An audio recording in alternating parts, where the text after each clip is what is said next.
Lawson Sports News. Lawson Sports.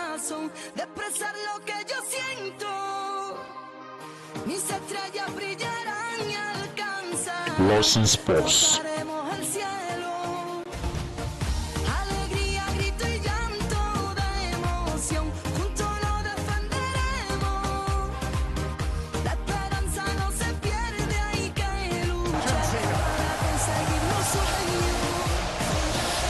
Lawson Sports.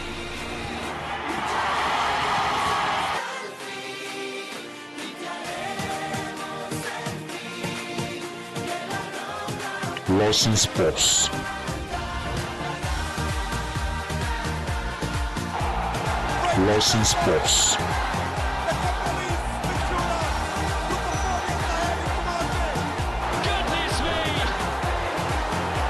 Lawson Sports. Lawson Sports.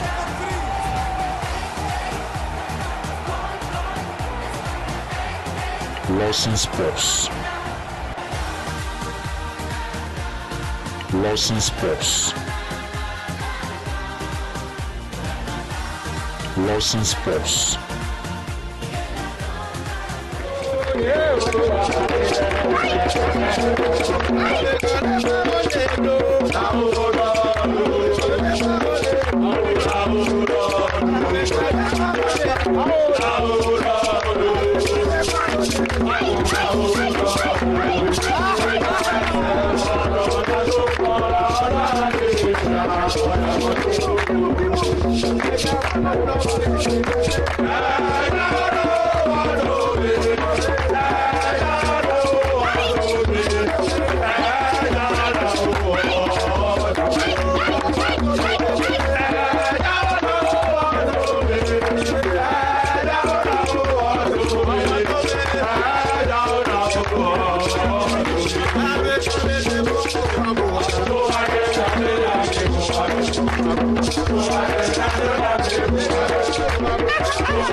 TV, digital television, satellite television. When you're quite also sweet me, I enjoy showing you pana.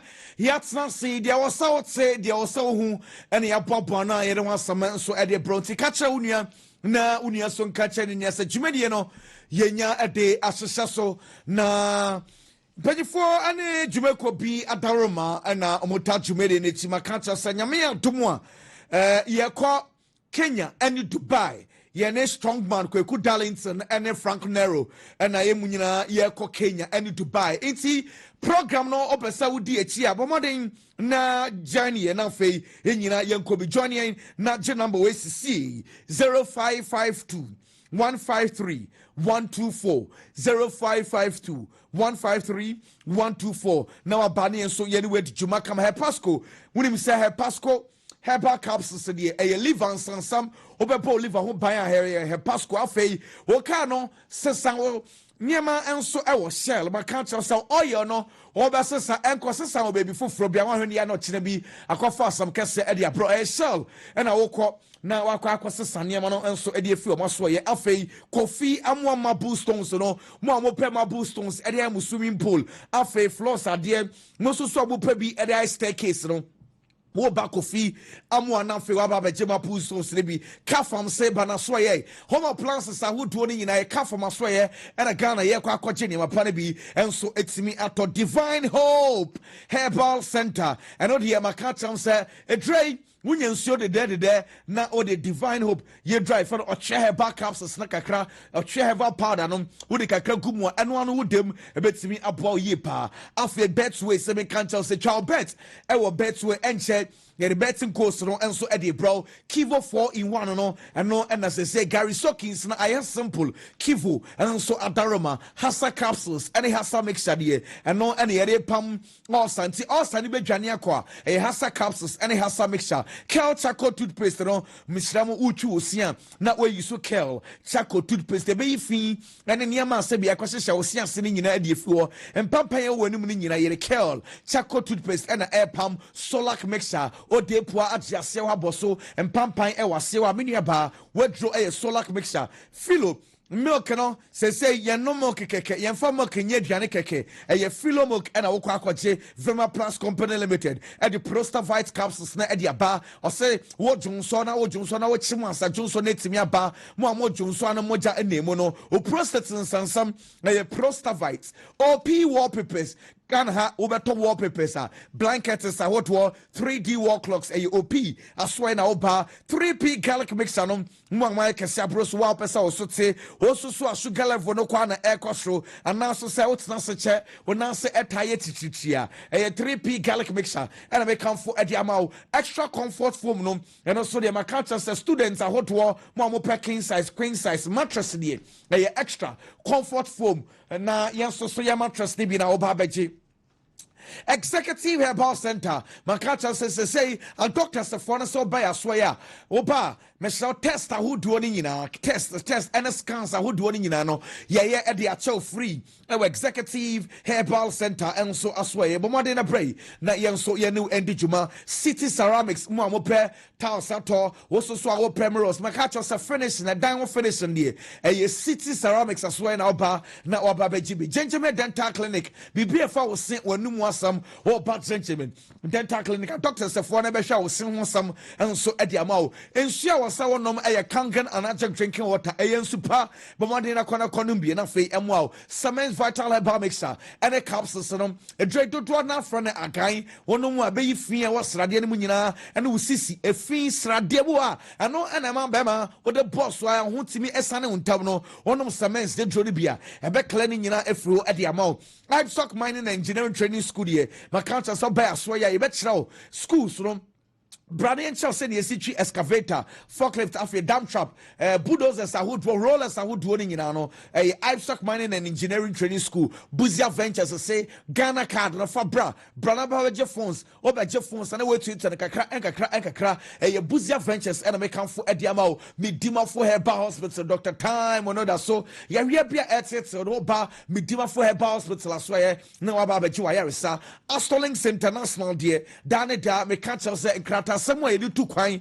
obeko school ewa monane eye school kwan na beso do tu kwan eye Astolings International Tabia Takum eye memedro bema no mo beche ewo mpem mpaso agrobeda Tabia Takum Superlovic phones no eye phones ahoto ene ye ton unim say Superlovic at the home appliances na asanso abeka ho entimo mo pet TV fridges iron bibia the home appliances bia no aba Superlovic enso so aba bejibi bomade na brain na afei yenso yenu endijua ni wa scientific herbal hospital Dr. Nimo semo anwo ha kidney problems, liver problems, also so akasa pampan edichire bema, also so sperm counts no low sperm counts infections are what do and a oh bad new what scientific Eben hospital as well. Kennedy digital satellite there. When we say home appliances a fee, Kennedy as well. Bra na bajo home appliances nina and so eto TV iron fridges, kettles are what air conditions do bia Kennedy digital satellite afei garden herbal industries. Yeah, they draw no idea but Kweku draw a garden herbal mixture and a garden herbal capsules. Bomadi na kona kwajibi Veron Ghana Limited VGL Obeto motorbikes Obeto aboboya. Make sure some brand no VGL Veron Ghana Limited afe electromat semen cancer say home appliances na brain na BIGGY someone will pay air conditions at all fridges freezers are what washing machine gas cookers microwaves electromat.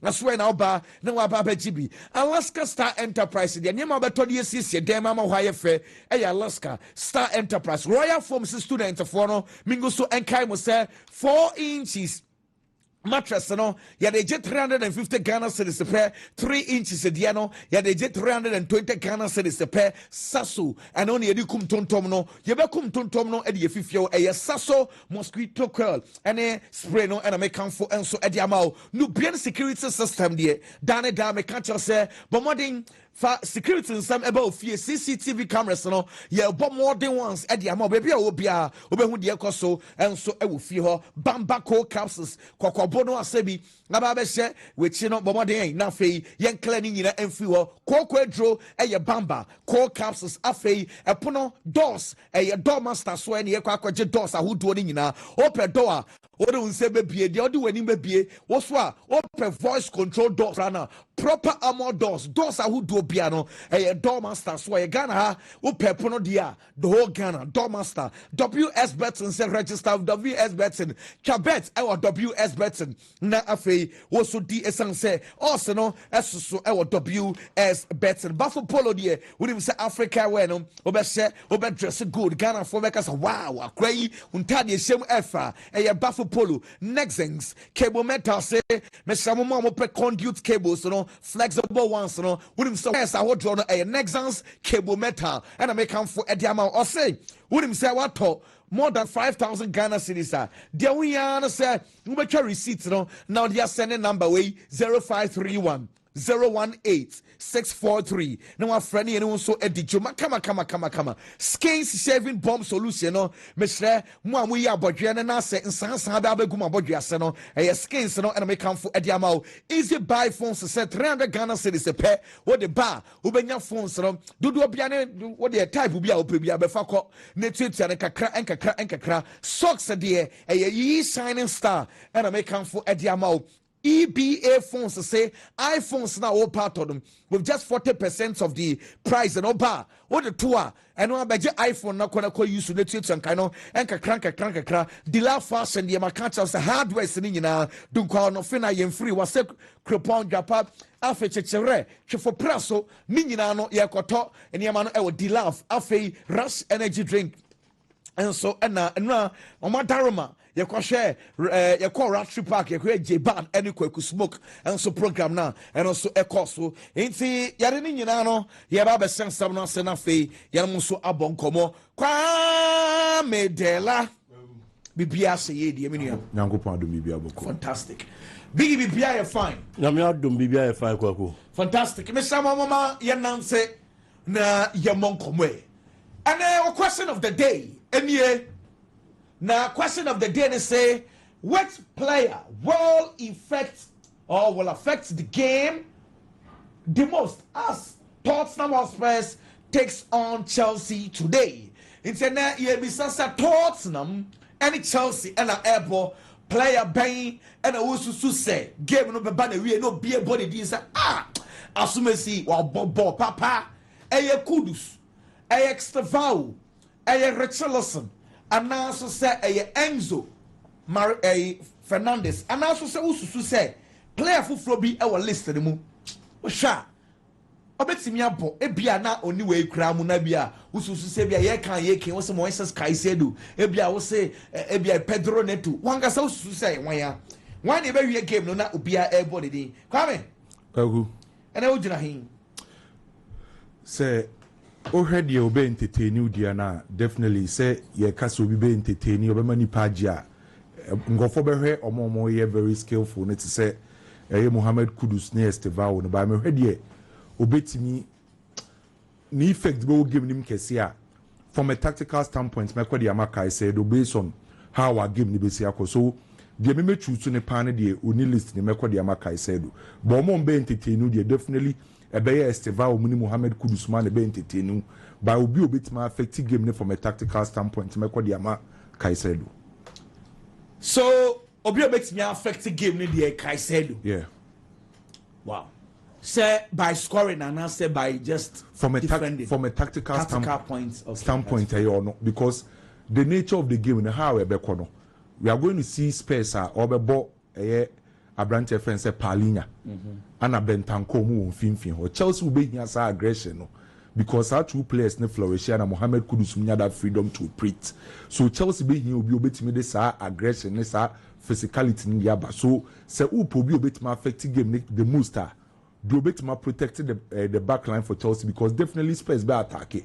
Will be here protection. So from a tactical standpoint, me kwa di amaka said by obi obe entertain supporters no you could small ba be jibo on be twetwe ne Esteval so Kweku me kwa di amaka said from a tactical standpoint. Biggy Bacho osu gina he.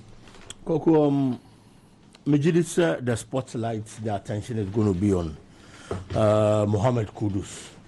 Kudus because Kudus is that kind of player who lost the big stage.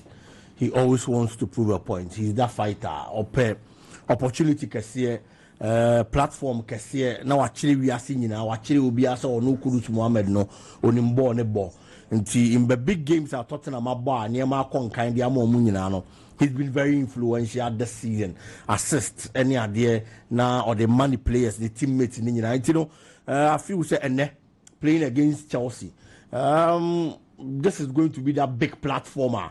Attention never bows will be a show. And I am sure Mohammed Kudus he always wants to be in the spotlight for footballing reasons and idea. Kweku or no na adrenaline bibi abekono so by Jumo Beye. By dribbling, assisting, and also scoring. Which Kudus born and Kasadi do dribbling any assist because this season only Richarlison have formed some sort of connection between the two. Kudus Mohammed assisting and I am sure today is going to be one of those days because Penifo Kasabi said Dominic or Sonta. If you have to do it, it is on the bigger platforms, the bigger opportunities. True. And this is the opportunity. If it's not against Chelsea, then who is it going to be against? Obia should be the game against Manchester City. One of the biggest games they have played this season.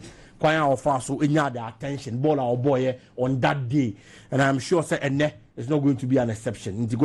Either dribbling or assisting. That is what Kudus Mohammed has been doing for Tottenham this season. Karim Pacho, Mami Bissau. We may say among for Liverpool fans no title say Anna Slots elusu to Aston Villa mpenyu for no mpamono sam komono uso mu bia na say olusu na Liverpool mpenyu for ehun say baby e kono ontimi insolve why not so we number of games our lusu but me hu say omo man time and me ogidi so bit matter things around so personally I feel say omo man America kakra e will Liverpool set up him. Yes omo problem in terms of a structural problem no most especially how omo defended this time around leaving a lot of spaces in between the lines so that structural problem na ha Liverpool team no then individual performance players are expected some commit ma change game na e Liverpool team no same ye den na collective playing nkoso a expect you to say Mohamed Salah mo Florian Wirtz mo so bit ma sesa ne o by this season few players spend whole Liverpool individually on performance also iketi kene sobo slime so apart from say coach no structure no nneoma nko ye individually mpokra no nneoma nko ye then mentally so no omo ye drained unse bibi omo pressure omo so I think say slot omo man time obe change nneoma comment so when ana make say Oman kasa mpanyimfo no etenate no mo analyze say ya bought the last 7 games you lose 6 ana ya win baako so Aston Villa ba be shen ya tenase analyze slot ya ye bia ya man time no ontimi ensesa nneoma. Why not? Say ye pamo slaughter based on games na we lose no betime gina so de apamo no. By me de me hu ne say omoma ne mre kakra obetuma sesa nneoma. Emra no ye Aston Villa, Real Madrid, Manchester City. Yeah, the ombe here win this weekend to build that confidence. Okay. And to me when say bibia ha adwen de by me when say omoma ne time kakra. Mami ko Facebook na Ghana for and so madwin about question of the day na yebisa entry Kingsley Buama ewo Facebook or say the answer eye kudus Ansu Apple say eye kudus Isahaku eye kudus Kwame Stokasti say eye Kukurela and ono so eye call Palmer GH say the answer say Extavau any baby give no bia be boni the Collins Mingsa mo kudus Kofi Kelly eye Kukurela Kojo Bright eye Richarlison Andre Pedri eye kudus into Ghana for go so much time adwen well Hart Zazi Chelsea fantastic na Abdul Hamid say na Liverpool for nyabotre ehun hia so mo bedwendwen say biom be pamo papa ye freno ana slot me so me answer Mohamed Kudus no na obebo pa from Robert Tab Francis Kwesi Ba Mohamed Kudus well Kofi Blessing say Mohamed Kudus Francis Kwesi Ba Mohamed Kudus ama foka Kudus in name say Kudus no kofo ehwe oni ye pa biggy the ana slot conversation no ujina himfa Goku for me results na aba so far no 7 matches were Lucy Bako 6 or win just 1 nti should you lose against Aston Villa now the woman say Liverpool team no in the last 8 matches Lucy 7 and now win just 1 and we shouldn't forget last 4 Premier League matches we're losing in way back and 5 Premier League matches consecutively we're losing in a sackable results but Kweku woman say we are being over expectant of the Anslot performance because of what he did in his first season. Of course, yeah. Last season and SSN but this time the obey last season in Tino. If you said this season, so you had the abroad the last season so. But I have found a reality no air catch and slot. And I feel say based on at least the last season nature say after the reality. No what to be shene dia and yama better sana yama koye dia ma Liverpool. And for me I'm found say results in koye. The start wasn't bad. And clearly me feel say one of those bad days and I say bad times in the office and to papa he still needs time football and magic and I'm paying bebre na no so mo na de na fa na ko obebre kaka but I feel say with time no betimi ahyehyɛ na enema koye dia ma Liverpool because the obeto ye no e bia frim I say say ono ahyehyɛ ne de and nti na obre no nti ohyehyɛ ne de ni wi na yahwɛ performance or be my so if I am in charge of Liverpool na me Wontumi a for me mema na tena no why na dwuma Kweku and me answers no do na kudus menim say osu follower Ghana for say and no mo share kudus menim say Chelsea fans crown for no omanya kan na kudus nse goal na anye bia no Chelsea crown so nse so say Ghana for ni kudus hu ye papa oh yes say kudus ye Ghana for darling boy o because our answers no do na kudus extra val ba ku ni betwam Enoch ye boss say extra val we ditchum Bennett kudus Francis Watson kudus John Idia say kudus it looks like the kudus conversation no kosropa yes minim say afi kudus no semenyo why na bobo pa when they say semenyo and we need debatable semenyo straight away Kweku na then ama semenyo e was rochen kudus na then kudus ebetimi aye e dey assign no semenyo ade man was rochen kudus and I say a lot of the other Ghanaian players this season Kweku any numbers are odeba the number of goals he's scoring assist or aside say because ball no ye nyina ye twetwe bi ye nyina ye pass bi nti dey na be mo better e dey achen me you have to add other qualities and no na be mo nya advantage over the other player you are being compared to and me feel say and no any ade ba kwa Semenyo be beat Mohamed Kudus so if Kudus wants to get to that kind of level if he wants to be talked about like how people talk about Semenyo was all the finishing no which is goal scoring, because assisting this season, Kweku be the man Tottenham Bobo, but goals, and I share that massa into our day up, Kakra, and when the goal scoring Nimua, now polish the art of goal scoring in him. I think they're no Nebeboa, Ediama Mohamed Kudus. Well, anyway, Kwame, say Ghana for Kudus, no, any the act of goal scoring, any given numbers, are we going to see that in Kudus? And I say, because I did be on about 3 years in ye Kudus man numbers, Kudus man numbers, Kudus man numbers, numbers in Yebehu. A bit depending on Mohamed Kudus Nankasa. Okay. And a rule necessary, the Amano was personal. On say Thomas Frank Amano, that freedom to move around and on Ababe the focal point for airspace. So mostly, airspace team na Mohamed Kudus na no obejibo because of an ability to protect the ball and dribbling skills no. So anytime you are on the beji ball, na try so beating it. Opponent nipa 1 2 3 creating space for the teammates no. So ono na kwa a player ball ni na baba bi gina so not necessarily so na baba ma goals ne ball no na se ohun game ni so a space game ni be free so e be gina Thomas Frank so then e be gina Mohamed Kudus so but I believe it's about time I was say Mohamed Kudus obetimi edi goals na kan game ne ho bebre because the moment our goals ne baba ka ho the baba Mohamed Kudus mu ayedu obi enim say ball no Mohamed Kudus ni bo entwetwe no onim bibia biye by there na bema nemu ayedu sese ni nyina na goals so Mohamed Kudus be hia goals no say ebe kan ball no ho ebe saba nemu asa ayedu because they say football no say obo na asa wo numbers a e project very well so obe hia numbers no be hia goals no asam no na waka no ene me ko na my last question Kwame you can say for Kakrato so Chelsea to get red card I obey because man someone for say Chelsea to get red card ko funkucha say at the current year nipa dodo na beka sa asem ne say the rate na to so no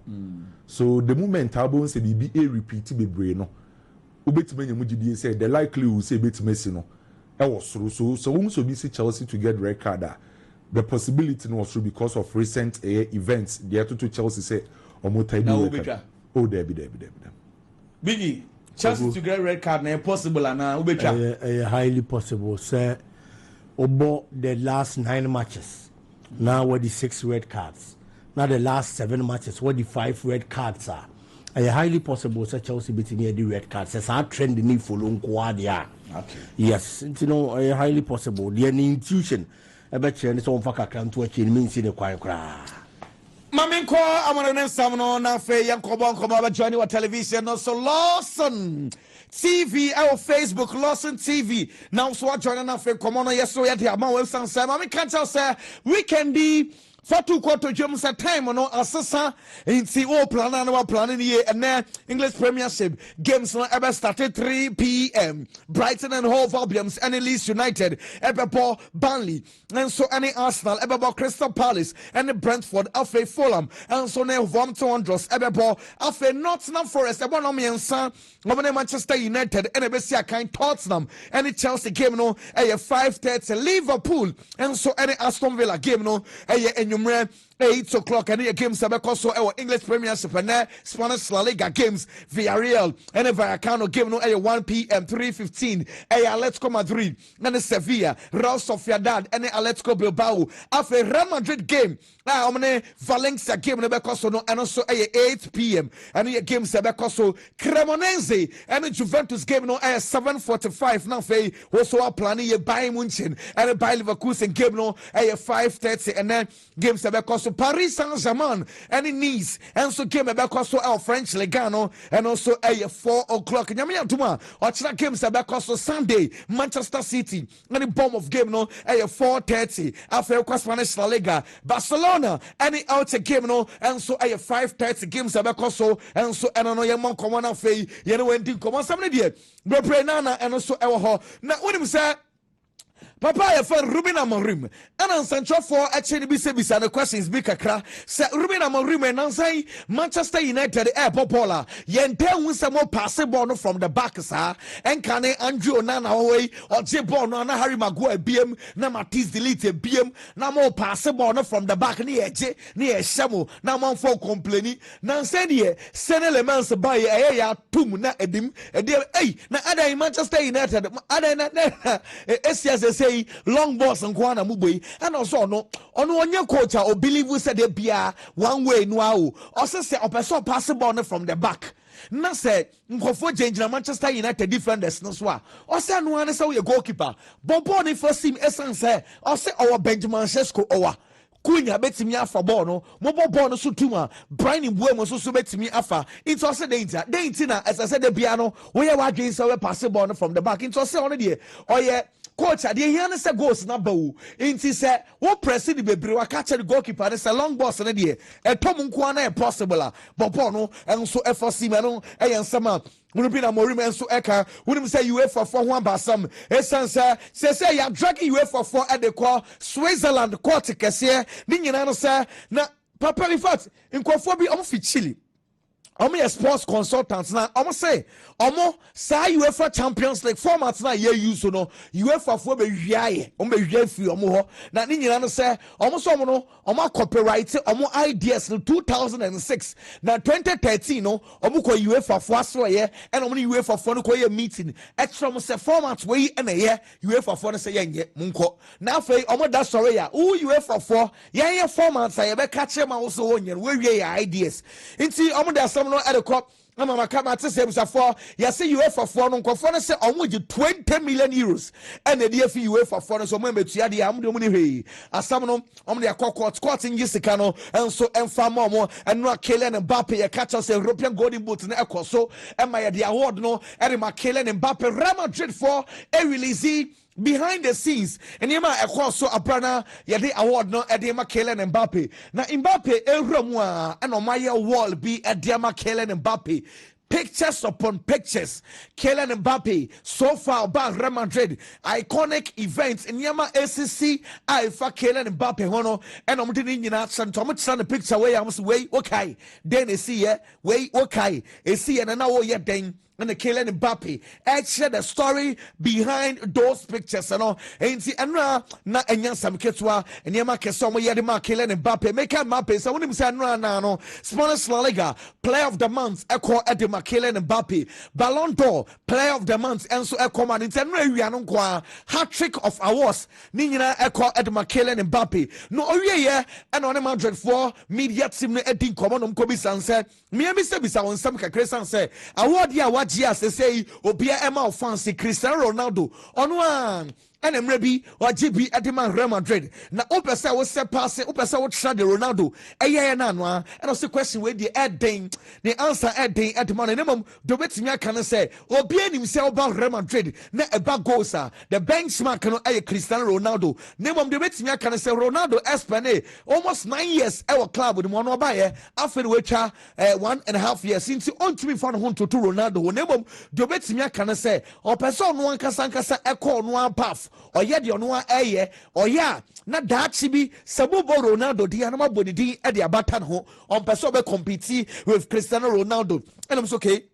Yate nan say yete won sa woni adagule mo good partnership pa and also ono the adagule no and surprise the back Christian say adagule no oni born boss boy ni talented ye pa no say so pass ball no de ma adagule otimi touch ball in the way or say the entire Real Madrid team no and supporters obia pre boy na some it is otoko so ebo ball na obo na that say obebo ball krachen say ye see ehun abrantse for adagule no and on be sense wo so no wo dream one day golden boots no betimi agiana ono say enokre wo ya akwada no ye striker di bia wo press obese goals inti normal say ono so ebe press that chibi na obeje European golden boots so gina waje no nani enso agiye pa eno someone if Kylian Mbappe enso aso eba ya catch us Pedri Wepra na Pedro Prano wepra no wonim say sankaya Ghana sanka beka say Pedro pra okwa krase Pedri akọ ne mame ene ne papa mo wo se ne baya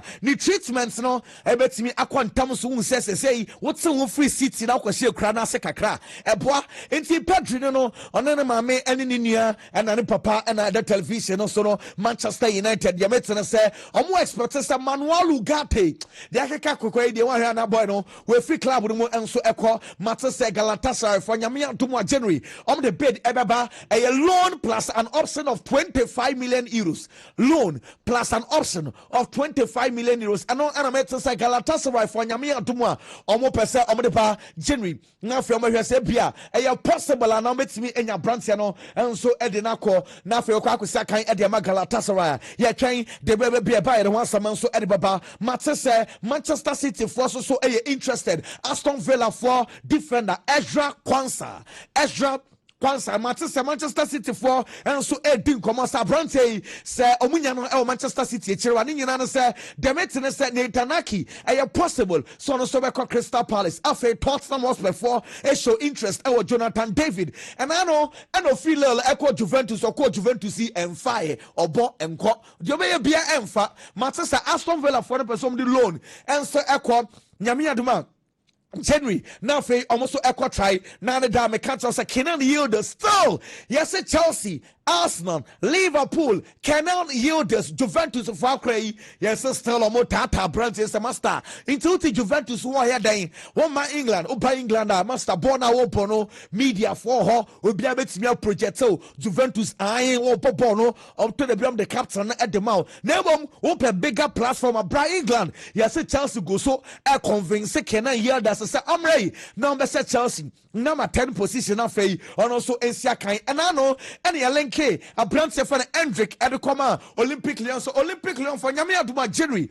on the loan offer beba for Hendrick I'll say kind Edema Madrid now when him say no press conference now say Lyon for head coach Paulo Fonseca and Kobi San say papa watse ya titi so na uso ene kra na say a brand here ye for Hendrick oba be sia kind and so Edema Olympic Lyon na papa na say you betimi aka say ono eya na on time person be comment e will be place so name de betimi aka na say place na ya link omo Ediaba Olympic Lyon as far as say place no eya de nko ade no problem de here na say place na ba na afenyema so ekoye enso Ediama team e for no Olympic Lyon and only ade say ono so ehwe ni mo wonim say nyame adomo a Manchester City and so any bomb of na airborne Pep Guardiola press conference no and so akwaso nseme and an central for bisa Pep Guardiola na ni nyina no de din kan tie context wom wonim say goals and assist and as a bronze goal contributions our 2025 English Premiership no okwa Erling Haaland 19 goals 3 assists where from January up to today. Haaland and the leading goal contributions our Premiership the year 2025. Now about Mo Salah 22 goal contribution, 15 goals, 7 assists. Brian Mbeumo 20 goal contributions. Onwasha 14 goals, 6 assists. No about Antoine Semenyo.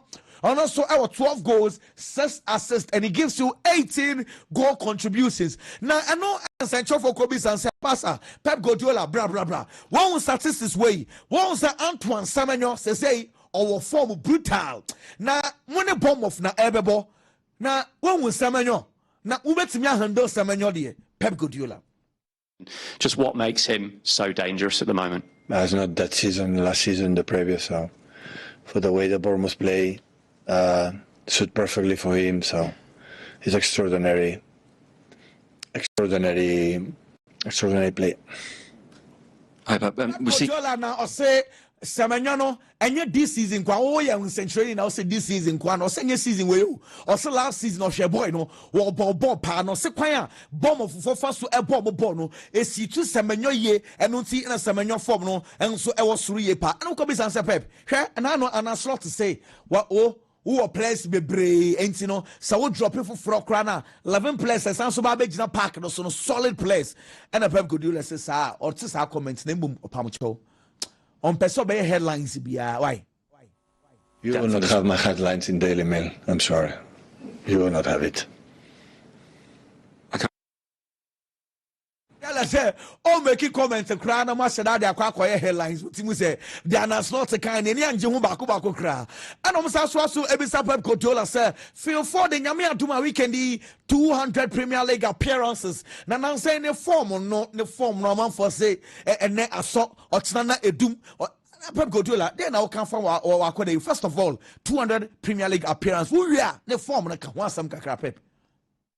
Your parents this weekend.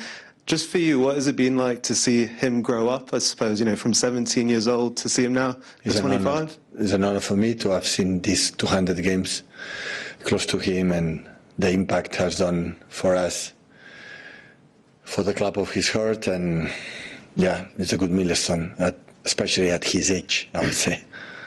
Would you like to see him back in the England squad? It gets announced next week. He's it's a question for Thomas.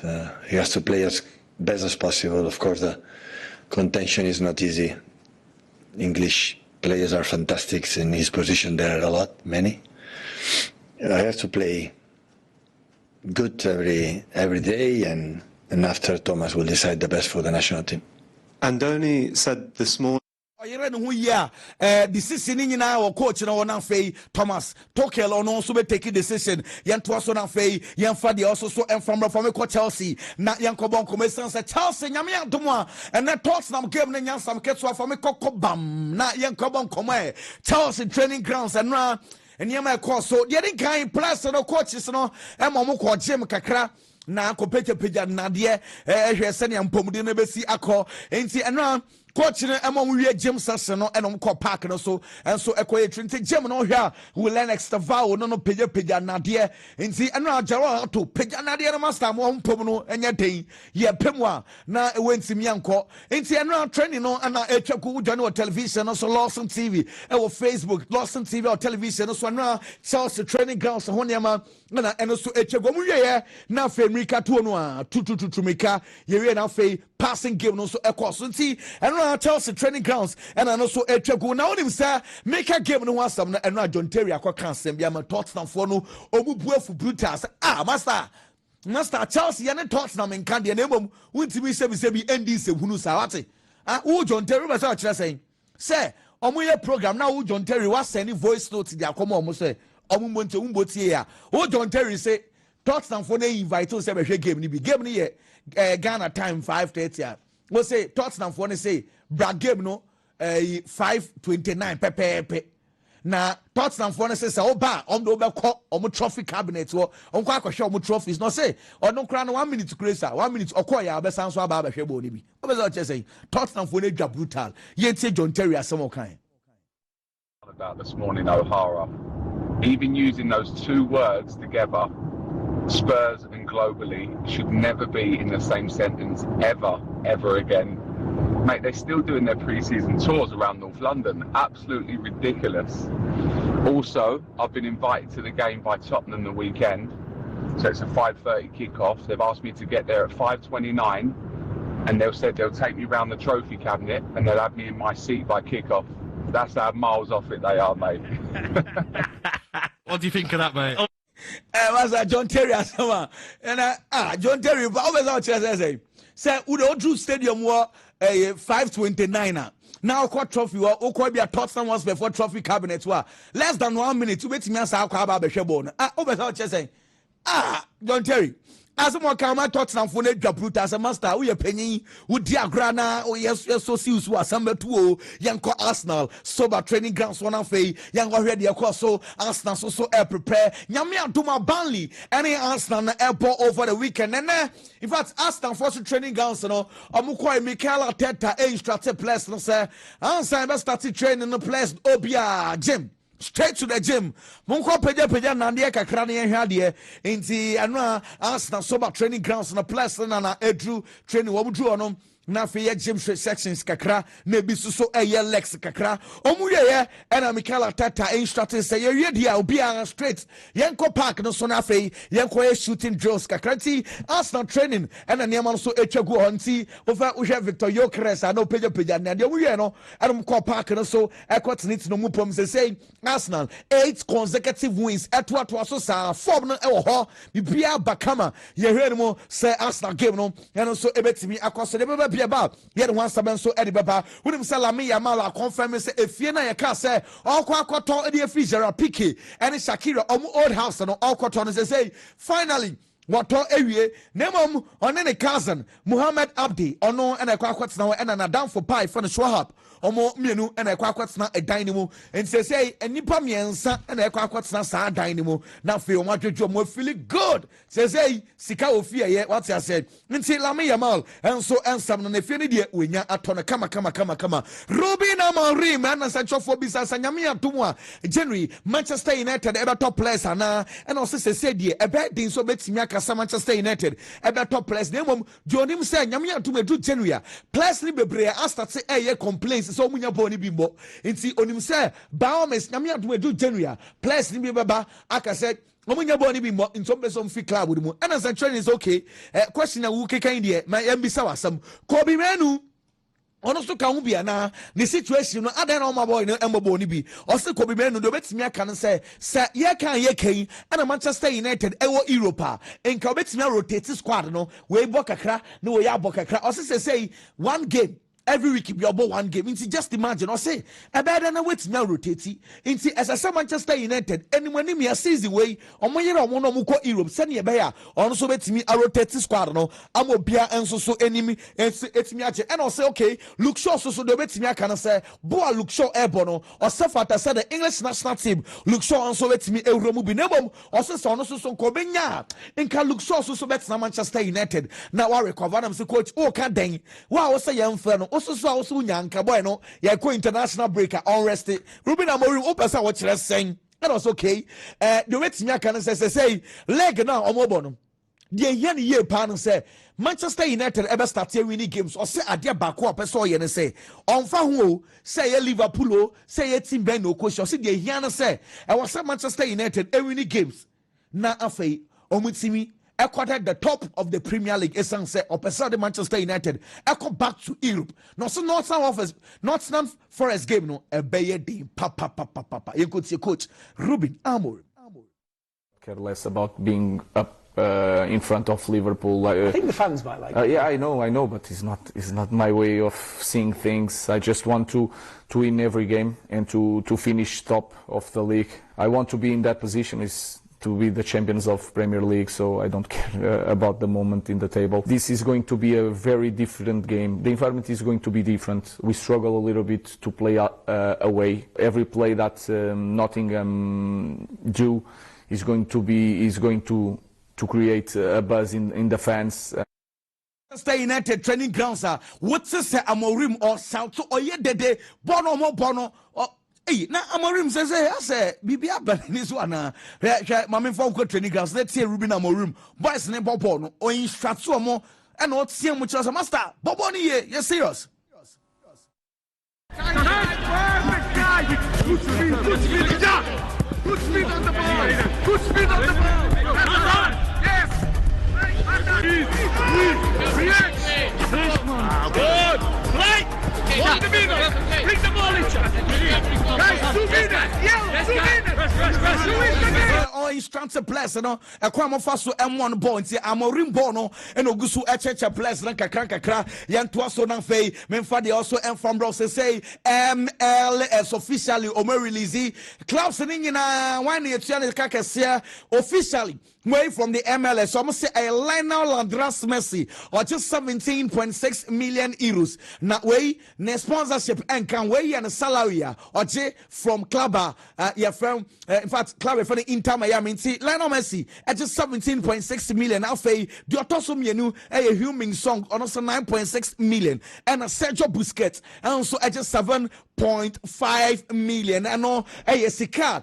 MLS for us clubs no etia edema players and so Cristiano Ronaldo from Ecuador Arabia na fe yamon commerçant say el na safosu guso and na Kings Cup no omafrim nemom wodi wani chan league na nkasa de ten say 6 games el na sabo no omawini 6 ni nyina so far omo 18 points El Hilal etoso mienu our 17 points El Hilal krano wabo one more game ahead of El Nassr cup game no enko ye nemom so far league games no Koye, Joao Felix, and a woman say, Joao Felix was 9 goals, Saudi Arabia League, and Ronaldo crowd was 62 to say, and Yama Koye, also our league anymore, and Trenuna, Echogunana, or we train to say, and Nijibi Biao, Yamian Tuma, Weekendy, El Nasa, Ronaldo team. Nana Alpha and also Ebesia Kain and training grounds on Yama and also Echagu and now Rafa Varan and also our Real Madrid training grounds. Nina so call eco motivated players and Yamia to my Madrid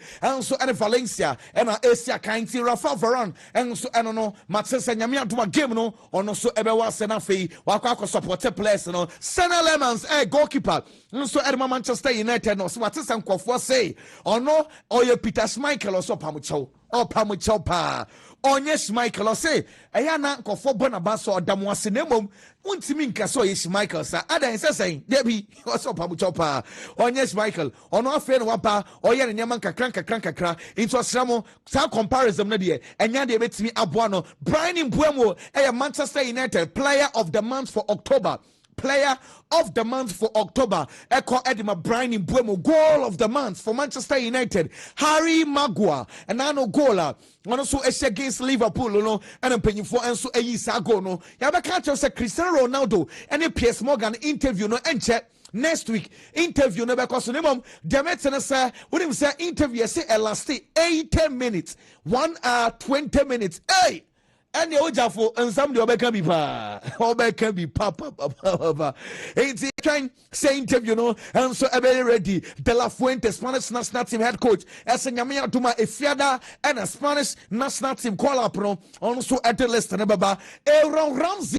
Former Arsenal former for the Nano and Adubetu just Oko Sekai El Mexico Pumas. Who himself terminating the contract since was in an injury. Na dai enema Ramsey ninja o se na no ne kramayo ifa na halu wa yera krama na yera wa bohu de rose wa obenya sa krama ne dia mani bia e 15,000 pounds or de chow wa ya obi enfi no inti se o se kronum no te no na danfo pa ne krama so ayera inti na ninje nti wa ya sa terminate contract na akwa we o krama yera inti no utimi ko to krama foforo na kramaya oyira yetimi 15,000 pounds eto no so say wa obenya sa kramaya ni beji sa sika no na kramaya no ene so ache o ayasa no obi mfanya enam de utimi obi kura de ayanam wa we ne da eti boy say ahometi say de wa bre we ja club no so eko from ko Barcelona for training grounds na go here yanko Barcelona training grounds kakra na go here na no so eko so Barcelona training grounds ni nyina sa nyame adomu a game no be ko so Barcelona ni Elche and na ya Marcus Rashford birthday into Oba no and a place no bro na kakra master omo we shi no mu wie rondos no course na when him say training the course no na Thiago Alcantara and any place no aye rondos we bomb away the way out bomb away and the boys then it looks like positivity and I want so far so good and the Barcelona training grounds on yama and also Kweku or television also na Halloween for no in fact for me na and as say is uncle for abrofo no ma jade ne dia tomu brutal and the place no omunyina adom ho ji mu Casemiro ne busuafo ho ana fom de ma me hade Casemiro na bonso no so wahwe ne de kama Haaland so ayebi Zlatan Ibrahimovic Robert Lewandowski Phil Foden inti o de mani chuchu gua Zlatan no afi Lewandowski and then the wife omunyina post pictures and so de banita na kinu no afi Robert Lewandowski so de no inti plus no and almost so ado mo hajim na make us answer we no say ano Erling Haaland hwade oyeyo na ono so parade no ho ne wa Max bi o ye fence o my makeup as a Max bi and I run ajo e Manchester krom wo otisi ho say obi ehu no into ba no hu na Haaland na asa e dey no o dey ba mi ko ho kakra Haaland no and na what this guy still no what see Manchester krom ho ni nyina no so o hu na amanfo.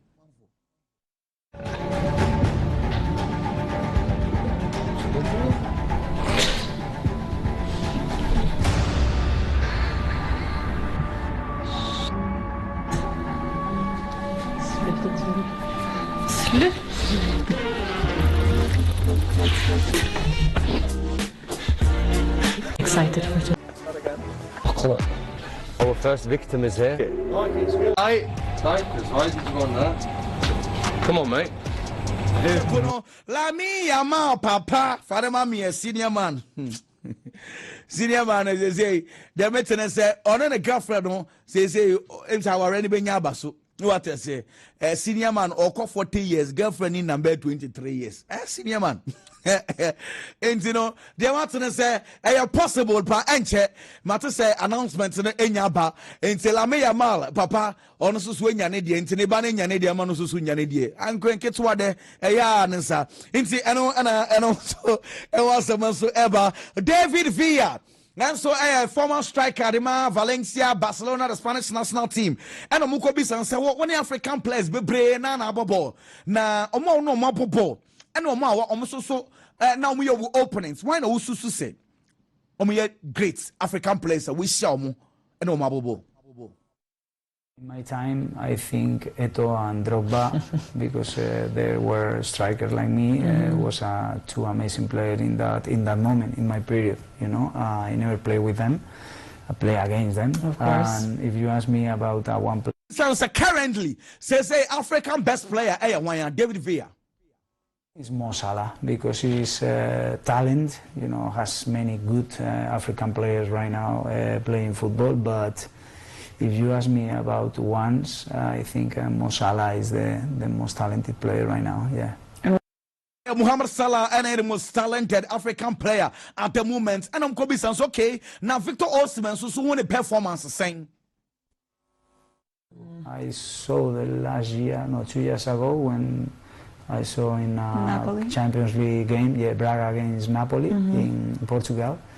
And I realized in person that he's a really, really good player. So, you know, not just Osimhen, many good players, but I think the best right now is Mo Salah. And some David Villa, economists so say, what the Spanish national team, I will go so and now Elidi who say play be beat me about sign one.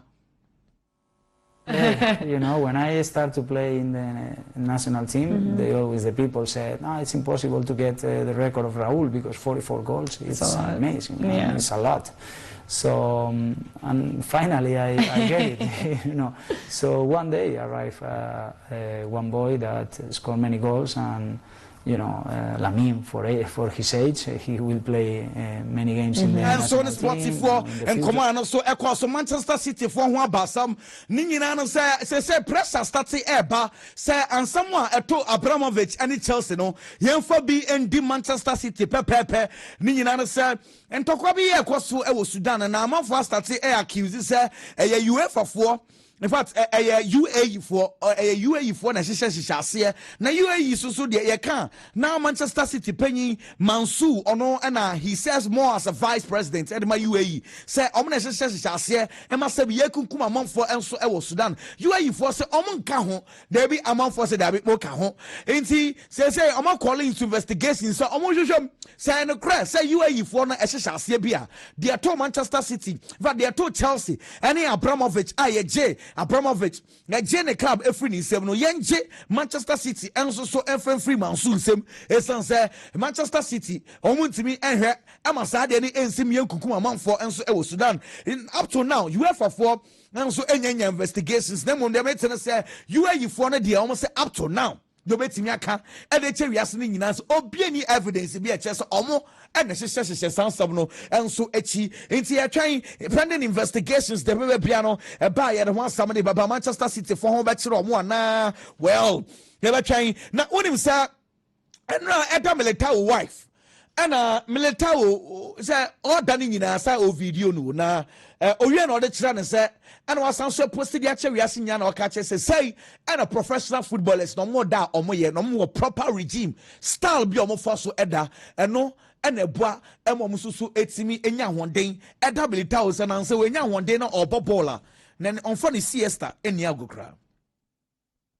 E 10, o noivo, vou tirar uma sonequinha. Não dá, 10 minutos. Conversa, foi dormir, cara. E a noiva teve que ficar esperando. Não, esperei. Começou a arrumar Ballers, girlfriends. Cara, eu nunca vi isso. A noiva. É numa video plus, nome de Ababa to Abonti. When him say, and now Vinicius Junior, so girlfriend, Virginia, radio. Mummy, no send Musi Dodi Omudi Donu too much. Na Anajonona, here Virginia posty. Say Vinny Ado, Vinicius. Yay, or do ya uja for de. Vinny a dump moi.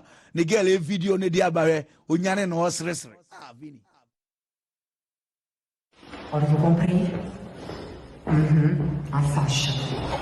Pode dormir tranquilo quando você. Gostou? Vamos jogar amanhã assim? Isso na cabeça não, né? Não. Não.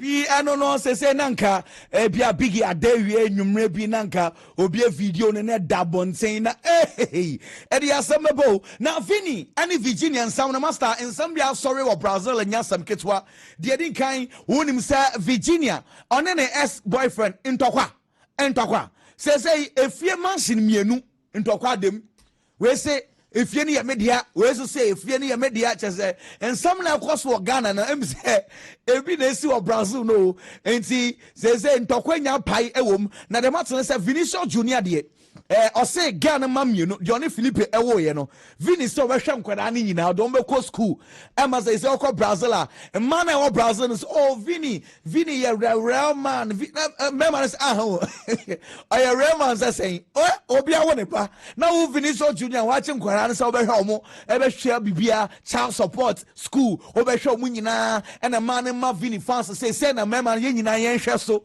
ne ensua Vinicius Junior bigi ubesua say remember obi ensua Vinicius Junior esan say oba ye won say Ghana wo ma also behwe ma ne nyina me kra de mate ne say aside mienu na oni Philippe no san so ba akofofo baby o nti ma ne ye ba miensa Vini so be ne nyina odo chelasa Vini on he asebo nti ehwo ambasam afa so Matisa Virginia say abra na oni Philippe ewo ho no enwom Philippe boy ye ni nyina no ono so deserve part of the royalties say aware yenya twam a ejapade ne se ye che into royalties so ye mbeche into asam ne de keka kwai courts e na be kire courts e be papa nsem no mo enti say asam no atokodo we kai we ni we so eka we na Philippe say hwe wo Virginia we akwakonya Vinicius Junior nti fu se na Vini na manfo ehelu adam me so se bi me ho tan na wonim se Philippe so akwa ba foforo ana Castilla and we post ni dia ba hwe wo uvisa over mami broken heart Philippe ni ana enya sam ketwa non post picture by we fini yonko anu no mo post na say Virginia wo hwe Oro akwa Vini misumenya foforo enti omumienu na da television no so no na say asam no eya asam we to mani we ne we so atwa mani we de metene sanyame adumu a January Conor Gallagher Manchester United ebeba wupunum Manchester United for Epe Conor Gallagher na matesa ono emu kra no nya obeba esan say so person ko World Cup no a Chelsea start say obobo no bebo kra na o Manchester United a eno kra be man higher chances Angelo Stilo de or ye Stuttgart for defensive midfielder de metene say e Christopher Vivel ono na epusi say chinchin na mo kofa akura yi enso emra enti Vivel de nko benya enko mo kofa Stiller instead of Conor Gallagher ya trying decision be the one somebody baba Paul Pogba enra omuye training ono so akwa akopra na chese when your ankle injury nya de obetime sia kan against Paris FC make up Paris FC nsam no wunim say okọ Paris FC almost on pe Golo Kante Ngolo Kante onya Saudi Arabia not in for so be ni so omra number 2 so enso e Paris was say wenyi enti the last time all free France wakọ na owo kan ya no be 2015 inti wakọ nanti bia eye on san so mra ne chi na fei on beto so enso enfa ema omo Marcus Rashford and run fie after training ne ma ene ejane girlfriend mo kakra omo ye bibi enso edema ne birthday no na omo da na se e we she happy birthday edema Marcus Rashford birthday to you, happy birthday to you. Happy birthday, dear Uncle Marcus. Happy birthday to you. Hooray! Victor Pereira, Wolverhampton Wanderers for coach master on the ball now to enter kratie. Say papa said home mate. Anya say obro or so sorano pa or Jane Wolves so sa as I say Wolverhampton Wanderers games on my ball about 9 games 1 win kromunyebi. What draw 2 elusu 7 or say obre inti ama for nyaboche enye say bia onyen club no so or try so be find solutions me te say weekendi anko ya Eric Ten Hag o ma start any di komo Kolo Toure so papa efrimu okọ Ivory Coast mate say wasan so return back alba no aba ye djuma e ma Manchester City Wesley Fofana Chelsea mu defender na mate say ono nko aye say o match 9 times de bia or drive ya no coast speed one coast speed and we say we could nsemu no na ada nipa baako for baako 9 ada embenyifo say untimi ndi sebi nsem hunu sa enti na kopem in fact 2027 untimi and drive afei so 300 hours omra community service ya man capre da cross run pa on be twa dwuma de man na afei wa ba untimi ndi nsem untimi mobi krom embe drive rough afei ye catch jai mako 9 times ade wonkwa wo giden wo wiase and so Frank Lampard amfa ni team Coventry unbeaten na no mo ye no and now Wrexham for 3-2 Frank Lampard ni so ebri no say first half no hu say ade na mfa. So we lose a game. I think that's the thing. This team has been extraordinary for 12 games to do what we do in the Championship. Not many can do it. And then today we were ordinary in our performance. Levels dropped a bit. We've had a challenging week because we've lost 3 out of the back 4. Part of our strength is trying to remain consistent, particularly at the back end of the pitch. But that's not pointing at the players that came on in those areas necessarily. And Ochum says, so prepare for games. So see, best starting game maybe and a game we are on the deal. Or say so no only anybody. So on the deep pet. Now fe as an enikum wojina park no so as enikum kakra enti normally the oil say your game ni we are no didi but say be game and there so be didi kra kit benye sa ahwedi ya na ne body no I weak. At the time, like you were saying, you were sort of too stressed. I'm Spanish, and after a heavy food, a nice paella, I need a nap. so I can do that in the training ground, and I enjoy it when I'm able to do it, and it's one of the best moments of the day. But during the match, we play at 3 o'clock. If I have.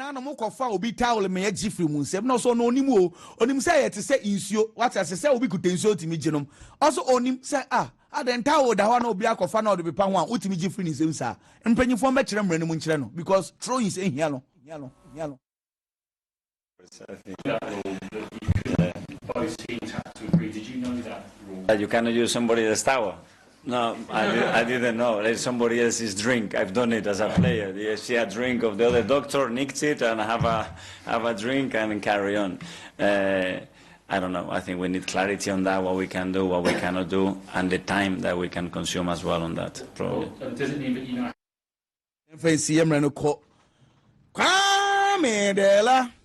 Minia, your monko Megana for a show with you. A lot of games never cost Nyame Aduma and then Nyame Aduma China. So you been able to change rasa games in Nemu. Na my main shot CFM free England. Matches do duana nebe koso England ne ene Nyame Aduma China na mababi ura Spain na mafa Germany kakra na de wo ho nyina na metimi e de aba. Me shot say e de free Burnley ne Arsenal a game no. Se o check bi e wo football mu sese a.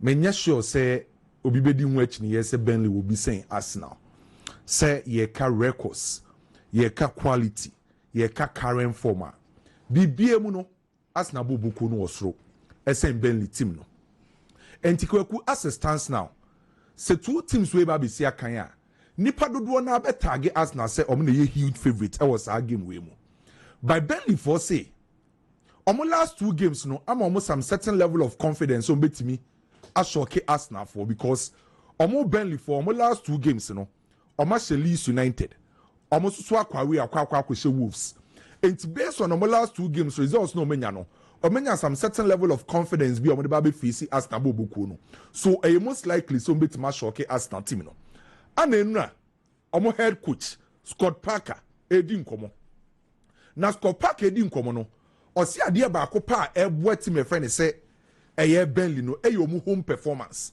na omu fie ho no we team bia na oba ho a omu ye capable so mbetima show and no kra wom ni ye say this season e wo turf more e only Liverpool team no and timi akwa akwa Burnley e wo turf more enu mpokra ne sa one win na Liverpool konya ye no obi o hwe game ni bia hu how Liverpool for e cost of fire e wo turf more and no ma consider just 2 goals e wo turf more enti se wotie die score Parker e kana e wo turf more Burnley ankasa efie no omu show sesa oni omu si akan a de ne so be show mo e wo mu fie enadia e boa Burnley for e wo turf more e wo mu fie no e flexibility say Burnley e bo fie wo turf more untimi impredate omu style of play untimi impredate lineup untimi impredate system omu de be run because of flexibility na e ye omu nya e wo turf more no enti se wo ye Arsenal emfa ho se Arsenal wo yase form emfa ho se Arsenal wo enough quality no say be den dia ma Arsenal so be predict Burnley for no because of flexibility no omu bo e wo turf more munya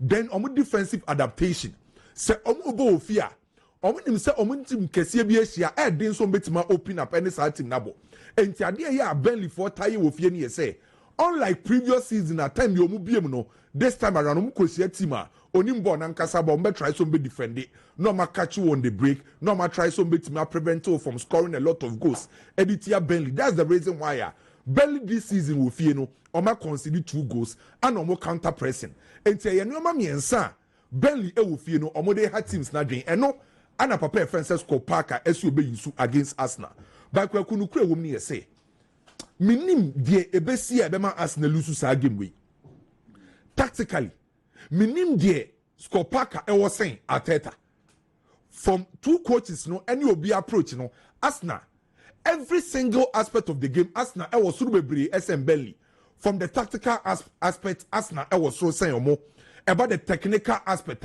Arsenal players nejeboa the omo de ball ni ye no Burnley for ntimi mfa anye sa de no so the technical ability of both sides no un se Arsenal for no suru bebre say to my friend say Burnley so the mental aspect say woche eye the month of October no etwem no obi ntimi nse Arsenal on consider goals so ra game ni mentally or sound na adwimu do omo players the pressure enu omo so enti every single aspect of the game ni nyina e favor Arsenal boboku no so score Parker kasa Burnley for 10th more omo ha adwen de by me ogidi say game ne beba wie no na Arsenal timi akwa akonya the 3 maximum point because bibi e wo football mu say no Arsenal e was so SM Burnley and me expect Arsenal say do omo ye in the month of October omo games omo boy no bi antimi amfa bo anto omo team no playing against Burnley with 10th more no e away game me expect Arsenal win na Arsenal say keep a clean sheet so sa game ni Kweku meko win e dey ama Arsenal ahead of a Burnley game na be so with 10th more ukopie ma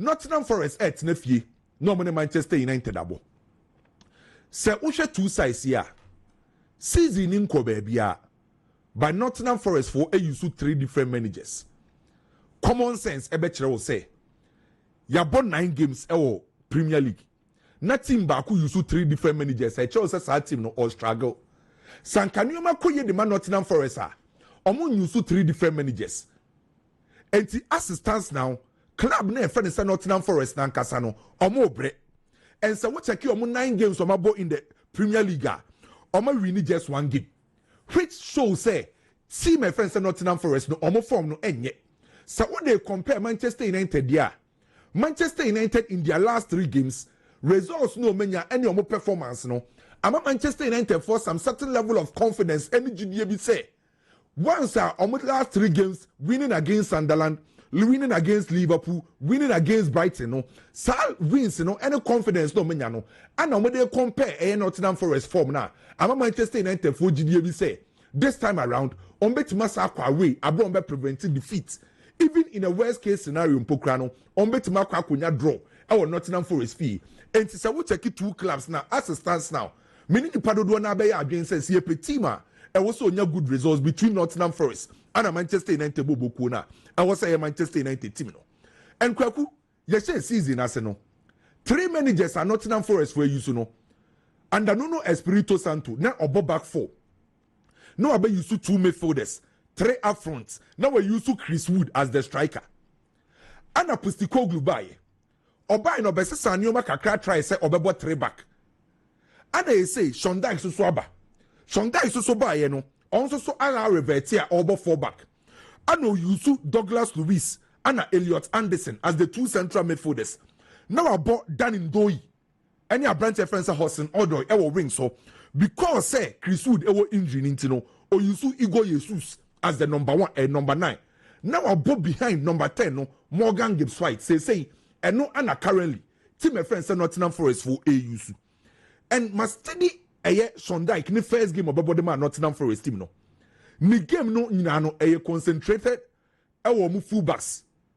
Almost central midfielders and omo wingers. Current Nottingham Forest boboku no. Almost style of play no omo fullbacks, central midfielders and omo wingers. The reason why I make us ask me say, so we check Sondike ni first game or boy ya. Anytime you may initiate attack no, or try send the 2 central midfielders no, ebe fill in as the first fullbacks. And anytime you measure say somebody build it from the back, be another somebody build your attack no. Omu 2 midfielders no time be anomu ne koche echiro. Na allow omu fullbacks ne somebody join the attack. And anytime be ano abranti a friend say Eye Williams, Anna Eye Nicolo, omu ye fullbacks right back left back respectively no. Omu join the attack no. Se omu vacate Eye right back ne left back wara. Eye 2 central midfielders no and acquire the first fullbacks no. Na etimi allow wingers no. Eye Ndoi Anna Odoi sombe move inside. And it's how Manchester United. Oye Ruben Amorima. The first thing you need to do, men Nottingham Forest for fullbacks no enyasa opportunity mbeni. Se Nottingham Forest for players operate or right back and left back. Omen timi ambo menimpe. What say almost style of play because right back and left back Nicolo mutimi bo menima. Eno na Emma Ndoi. Eno na Emma Odoi. Etimi movie inside. Akwa kage Abrante fense Igor Jesus. So the moment as our 2 fullbacks need to be bano, almost central midfielders nimpo to me at as first fullbacks and 2 say almost system no. So me expect to say Manchester United and Ruben Amorim make sure say the fullbacks of a team of friends Nottingham Forest who give no so central midfielders ni who give no so the wingers ni who give no so. What means stop us at 3 positions and I say 3 rows where Wakele Nottingham Forest bobuku no and the Nottingham Forest for omo biggest asset for mu use say and to me expect Ruben Amorim so be sadie no. Then the second thing ukosia Nottingham Forest for men fa wadwin kosi possession so because omo so ni ball ne bo but there was so dominate you no e say be dominate you in attack no was dominate you in defense and the teams so matimi ha Nottingham Forest na no teams are omo dominate Nottingham Forest in attack no ma dominate you in defense because Nottingham for no Kweku this season omo ye weak in attack and omo say ye weak in defense. The entire season with Premier League no Nottingham Forest for 5 goals. 5 goals no match. Omo ability to create and score any soro. And omo concede 17 goals in 9 games. Enti ye boku a or concede and untimi nche goals. So the Manchester United be here ni say Manchester be dominate omo both in attack and in defense, not in possession. So we dominate omo possession. Now when Timian dominate omo in attack any defense Nottingham Forest for betima ha Manchester United boku no. And recently when Manchester United at the Benjamin Sesko, Cunha, and Mbeumo, the level of understanding no improve. In our last game Mpokrano, sa nipa miensa na omu anim ho no, obi a contribute ye, Cunha shego, Mbeumo shego, Sesko ya assist. So sa understanding between the main number 9 which is Benjamin Sesko, the double number 10 no, sa level of improvement na eba because of that consistency level omenya omo bo omo ho the more na mo bo no na mo tem ho ase enti sa Manchester United front 3 no omo ti omo ho ase then again say Manchester United shomo right wing back Amad Diallo and as a Dalot na baba left wing back omo contribution in terms of chances creation enti eno mpokra we your story na when am adwen ba so say o check Manchester United players omo create chances kese pa na unya Bruno Fernandes unya Amad Diallo wum unya Dalot wum Osenya Abrante fence Mbeumo wum. And say Manchester United no front 3 no you will be creative that's Mbeumo ho. Or a right wing back in the shape of Amad Diallo will create the Manchester United. Almost saying a left wing back in the shape of Eye Dalot or creative. And almost a central midfielder in the shape of Bruno Fernandes or sa creative. So Manchester United level of creativity no cost. And then so much say omusha goals no. Because adia bakwa na eha Manchester United pani say ombe creative by na goals nimba by say Manchester United asha say omu she goals no and to nim say Kweku Premier League na yabo 9 games no every single game averagely team and SG ne say expected goals e was no Liverpool 1.72 averagely. The next club Manchester United 1.66. And Manchester United for last 3 games no almost a minimum of 2 goals. Omo against Sunderland o say 2. Obo Liverpool say 2. Obo Brighton o say 4. So Manchester United in their last 3 games minimum of 2 goals they to be the 2 opponents nothing. The Manchester United be here na say Manchester ebe clinical and how I say defensively omo perform no good for Manchester. So mo defend here when omo double number 10 no. Omo very instrumental the Manchester United off the ball. Mbwemu unable as the right-sided number 10. Manchester lusu ball na Mbwemu no ball as a right-sided number 10 no. Over protected the right wing back Amad Diallo. Now I saw cover the right-sided number midfielder Casemiro. And today we say less pressure on Casemiro, less pressure on Amad Diallo. And at the left-sided number 10 Cunha. Also protecting the left wing back Dalo. And also Bruno Fernandes defensive cover. And the Manchester United team Nankasano defensively you some certain level of improvement. The Manchester United be here game no yes Kweku mentality of the approach on 3 previous game no. That team spirit, that confidence, that organization on last 3 games on the winning no. Manchester United be here sadie no. So Manchester United nya sadie na. Manchester United be Nottingham Forest. In a worst case no obetima kwa peke a draw. So based on Manchester United current form, may call a win or draw at the Manchester. Then to Chelsea, equal away to Spurs. Kweku, 2 clubs are minimum who pay. Spurs and him Chelsea susu him Spurs. Because if it's in 1909, and a Chelsea in Spurs ebo first game. 1909, and omo first game. From 1909, ebesine omo 179 games between these 2 clubs. Out of 179 games, no, say a league, a FA Cup, a League Cup, no, Chelsea, every nimu bako 81. Spurs, every ni bako 55. And a draw PM no, a 43. So 1909, ebesine no, a clubs are oma bomb ho pay. By the dominating Yonko Pano, a Chelsea bobuku no. So historically, between Chelsea and Spurs, you're dominating the Yonko Kesieno, Chelsea Bobokuno. Uyi history ne to nchen. Kweku becheke omo recent performance. Nansen Spurs and Chelsea here a taiko himfa. And Kweku himself from 2021. Ebesine. Omo about 12 games. Spurs has Chelsea one bakope. From 2021, Ebesi ene. Spurs ne Chelsea about 12 games. Spurs are winning back. Chelsea are winning 9 and a mumienu about draw. So recently Mpokra Chelsea start dominating Spurs. Me patranya bi a game ne be koso wo hemfa. Spurs ekrum. Spurs and the home team. And say team bia ebo ofia. Who expect say sa team ne be dominating the opponent. But Kweku di yesterday ni say. Nan say Chelsea sa cause Spurs fear. Chelsea could dominating Spurs. I was Spurs fear. So the last 6 games are cost between Chelsea and Spurs. I was Spurs and Casefie no. Chelsea are winning move 5, Spurs are winning back. And the Chelsea cause Spurs fear. Chelsea are dominating Spurs bobuku no. And the game back records, history no, facts and figures nature say team back Chelsea China. Chelsea type bono enfa ho ne Chelsea form no. Spurs bobuku no. So all the records any history no at the Bema Chelsea say Oshia Spurs are on slow Spurs. Now be the current form of both clubs. League na yebono. Spurs and Chelsea when na wa hoden. When na so far the performance no was. And Kweku sa be check 9 games ayabo in the Premier League. Spurs abo 9 games we winning 5. We draw 2, we lose 2. We shot 17 goals, I conceded 7. I was 17 points at a third on the league log currently. Chelsea on the other side, we won 9 games. We winning 4. We draw 2, we lose 3.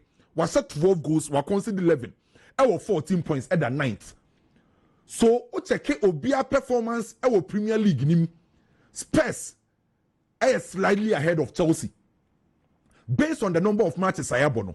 Any baby Obiada, any metrics na I cost Premier League nima. Say Spurs for our slow kakra and Chelsea based on 9 games I have so far. And the enfa who say Chelsea Asia Spurs are or no. This time around, Spurs also apeke sa form now. Uye Chelsea uko Spurs are.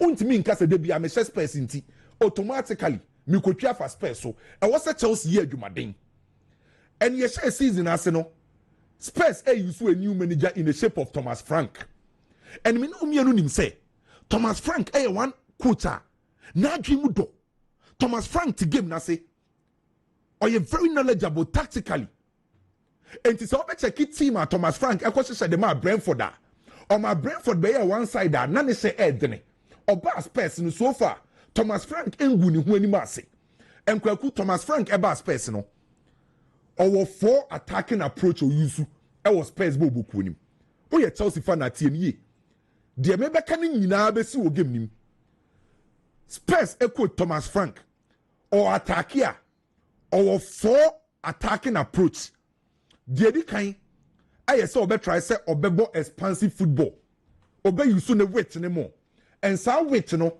aye ni fullbacks and the wingers no mpacho ebeba ho aye ni fullbacks no and the wingers no and this ade ne edeba Thomas Frank ne expansive football no obo no aye ni fullbacks and the wingers ne edeba omo be expando no their creative space the next thing up direct and vertical play and time be either so be call long and also be my vertical passes. That's the second approach in terms of an attack. No, the third thing I say obe overload the opponent wins. The fourth thing I say obe use set pieces and Kweku Sanyoma forward and anyame adoma Spurs for be the Chelsea after the yenya bucheni mbiem yi. Kweku, the first thing from Thomas Frank or send a build up nasia a 4-2-4. Anytime be a Thomas Frank and Spurs this season be some build up na se no. Ubon send the right back Pedro Porro. Ne left back Spence. Omu biem ko wings ne mo, omu biem ko wide ne mo. Because omu try say on be expand the opponent, on be creative weight no. Not then the 2 central midfielders Bentancur and Palhinha are close. And what we check with Facebook ni TV say no Kweku. Who say Spurs for build up a 4-2-4. The right back and the left back no ma biem kese pa because omo twen so be receive ball no ma be opponent ni team nim. That's the first step abu. The second thing you say on be try so be locate omo full backs no. So anytime be a Spurs for ebejibo bia no the center backs ni goalkeeper the first thing you so be locate omo full backs mpacho ko nim ba ko ma me. So omo tie ball na we see a right back I was see a left back.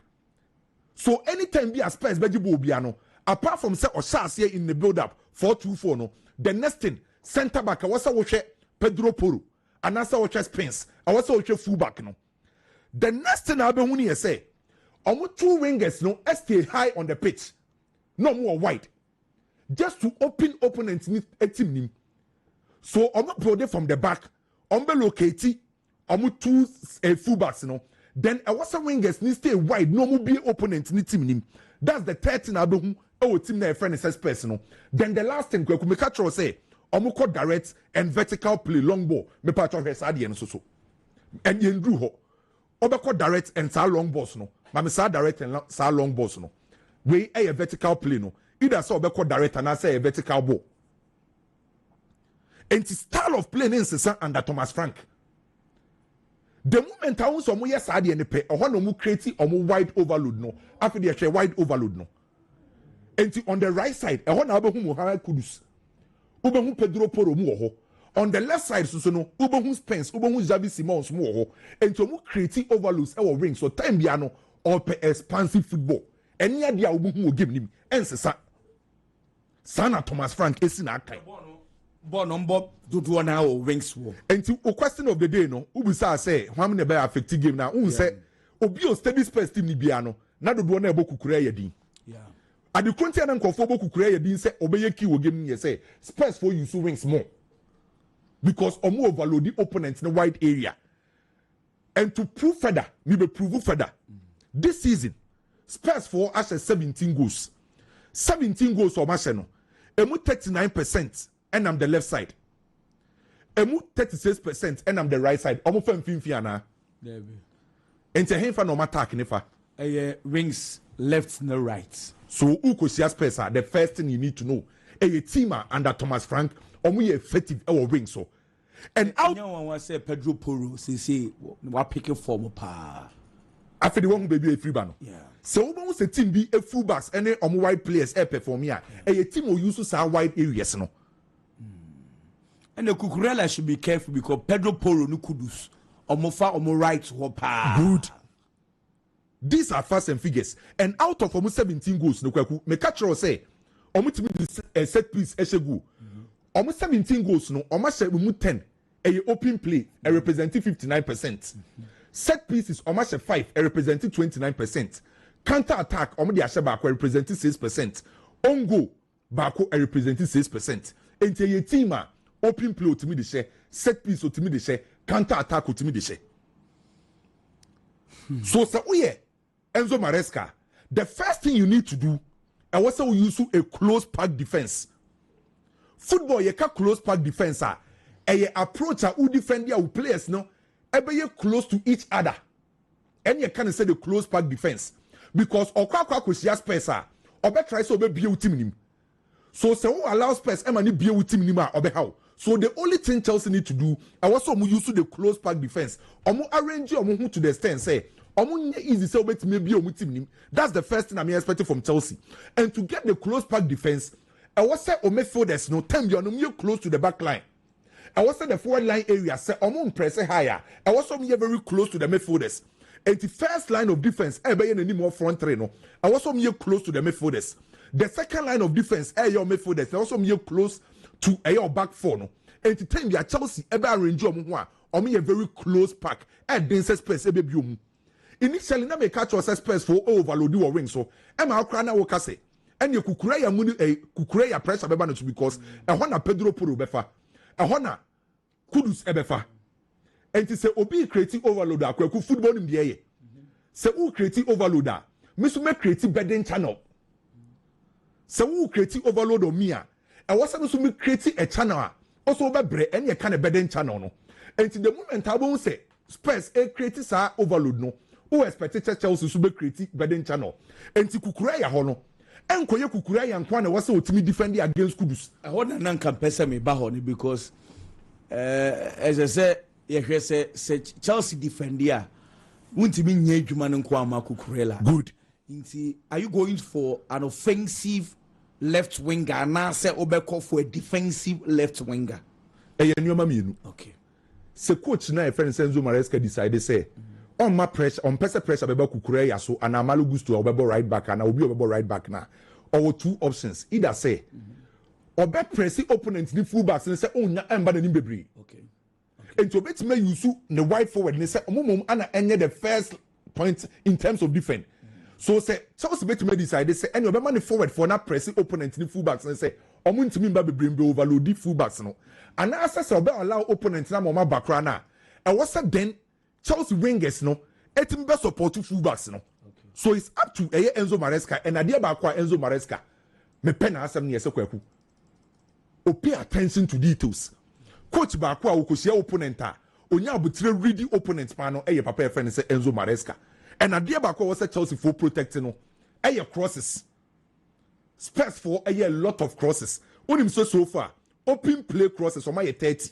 Ni nyine and again crosses a free fan eba wings enti memo mo nya o sa crosses no then Mohamed Kudus e beba ni free row and you can say freedom with purpose yama free row by making sure say oje ball ni bia o de be bibi enti Kudus wa check space boboko na otimi move into every channel and adia Thomas Frank edi Kudus ye na say o the next at trap and am say Kudus je ball na ne ho den obetuma twetwe nipa be 2-3 no udi agura over committee with two players of Mohamed Kudus. Now creating space at the amount ni teammates no. So a game back Kweku. Met me the men says we work out or say. So we say Chelsea defended very well. Chelsea been at the 3 points. Only lose game no. And then game never cost no. And yet Chelsea are quite attacking never Chelsea renew. And yet Chelsea will be defended very well. And the Chelsea to me the needed results. Say Chelsea to me defended very well. No me to me stop space. Chelsea be quite we are quite the needed points. Say Chelsea create Chelsea goes there. And no problem on farmer Chelsea. The Yanni say Chelsea bet to defend it very well. Liverpool for a ball Aston Villa. Pressure on Liverpool team no. Because recent performance and recent results no. The collective play of Liverpool team no yen said that the individual performance yen said who omu key players say Mohamed Salah and the guys no said the initial na me catch no akwa koye Soboslai na hu say wa peke eye Ekitiki and wetimi apeke playing against Aston Villa Kweku Liverpool be here sa win way because the next 2 games that Liverpool for any no heading against Real Madrid and against Manchester City. So Liverpool for be here sa win way now met me as they are building some momentum no and they are building that confidence no facing Real Madrid our midweek in the UEFA Champions League then the weekend against Manchester City. By problem here say Aston Villa for so stubborn side kakra. And Kweku nim de una Emery ye. O yusu ade can say the Magic Square. Magic Square no. The last time you say a coach used to be any team be used to be effective panel was in 1994 World Cup Brazil kwakwaje no. Omu yusu Magic Square 4-2-2-2. And it's a ukoshia Aston Villa bia na Kweku the first thing ubemu ni say ubemu Onana ne Kamara say 10 biano in the central midfield on the form a 2. Our defensive line in him. Omenim ho 2 no. Wingers na nka waso mu provide weight no. Omo move over inside. Esa be form 2 in front of omo 2 deep central midfielders no. Ana de obo as a number 10. Ya branch defense Morgan Rogers no. Obeko nanim no akwa Oli Watkins so. Ene ye kan say 4-2-2-2 Magic Square. Eno ana Aston Villa for use. So se Liverpool for betime win game na. I was the Liverpool for dominating the central midfield area. How are Unai Emery ne Aston Villa ball mo no Kweku? Se Liverpool for ntimi an dominate omo mfimfin a on be Liverpool team no. Because omo ball no omo ball nyina Kweku ha se so menya ya attention. Ehemfa na Aston Villa omo action zone wo kese pa. Middle ho na yesen 41%. Enti o check omo action zone na action zone che baby a team ni tadi omo dwuma omo operate kese pa. Enti the entire season Aston Villa for baby omo tagine di omo dwuma kese pa no eye mfimfin 41%. So in this case se Liverpool for betimenya good results are eye how our Liverpool for ebe dominating Aston Villa for our the central midfield area. So eye game back kwa already Soboslai our form. Me expect McAllister so benya ni day. Gravenberch every injury but so be sha say me expect so benya ni day. Se Florian Wirtz na bebo so me expect se Liverpool for etimi dominate omo mfimfin then Liverpool for betimenya omo good results over here. And any problem no. But maybe you do na what's Liverpool here. And to me mba say or say be lose na obedro against Aston Villa and ko Liverpool team no. And to also munya sa race no. Ma member boss me no so na big so mbra. Real Madrid ne Valencia de Kweku. Se wo say Barcelona confidence or camp no was so, motivation was so, team spirit was so.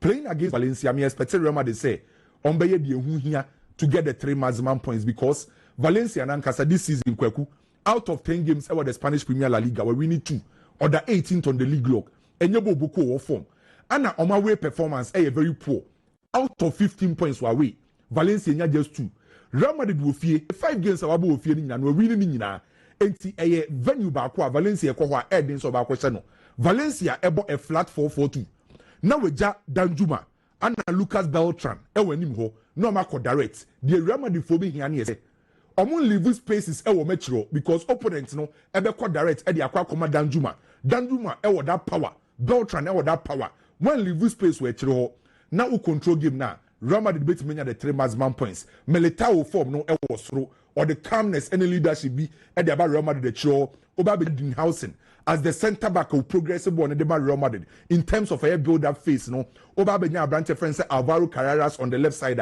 attack or effective defensive or effective say cast a Chouameni will form or protect zone 14 a protect Real Madrid for back line oba be nya Ada Gulea the combination the connection with the front line so koyi most especially with Mbappe say oba be nya Vinicius Junior or try so be kene form the yani say obe ni behavior no be good e game nim then Oba benya branch friend say Jude Bellingham obe crash boss no so me expect a win for Real Madrid Barcelona ne LTD Kweku me say kebim last week me kai we Barcelona fan the situation of Hansi Flick and Barcelona me expect Barcelona when they was so chance it shouldn't be the focus attention in any say when the best chance here Barcelona see a bet dominate your opponent and say dominate Kweku ni madi here o football mu pa say Ubo Liga Emunemu ye den de mawa how abe manage results na still na no chase competition no very important enti emfa won se nyoma ma ye den dia ma team friends Barcelona no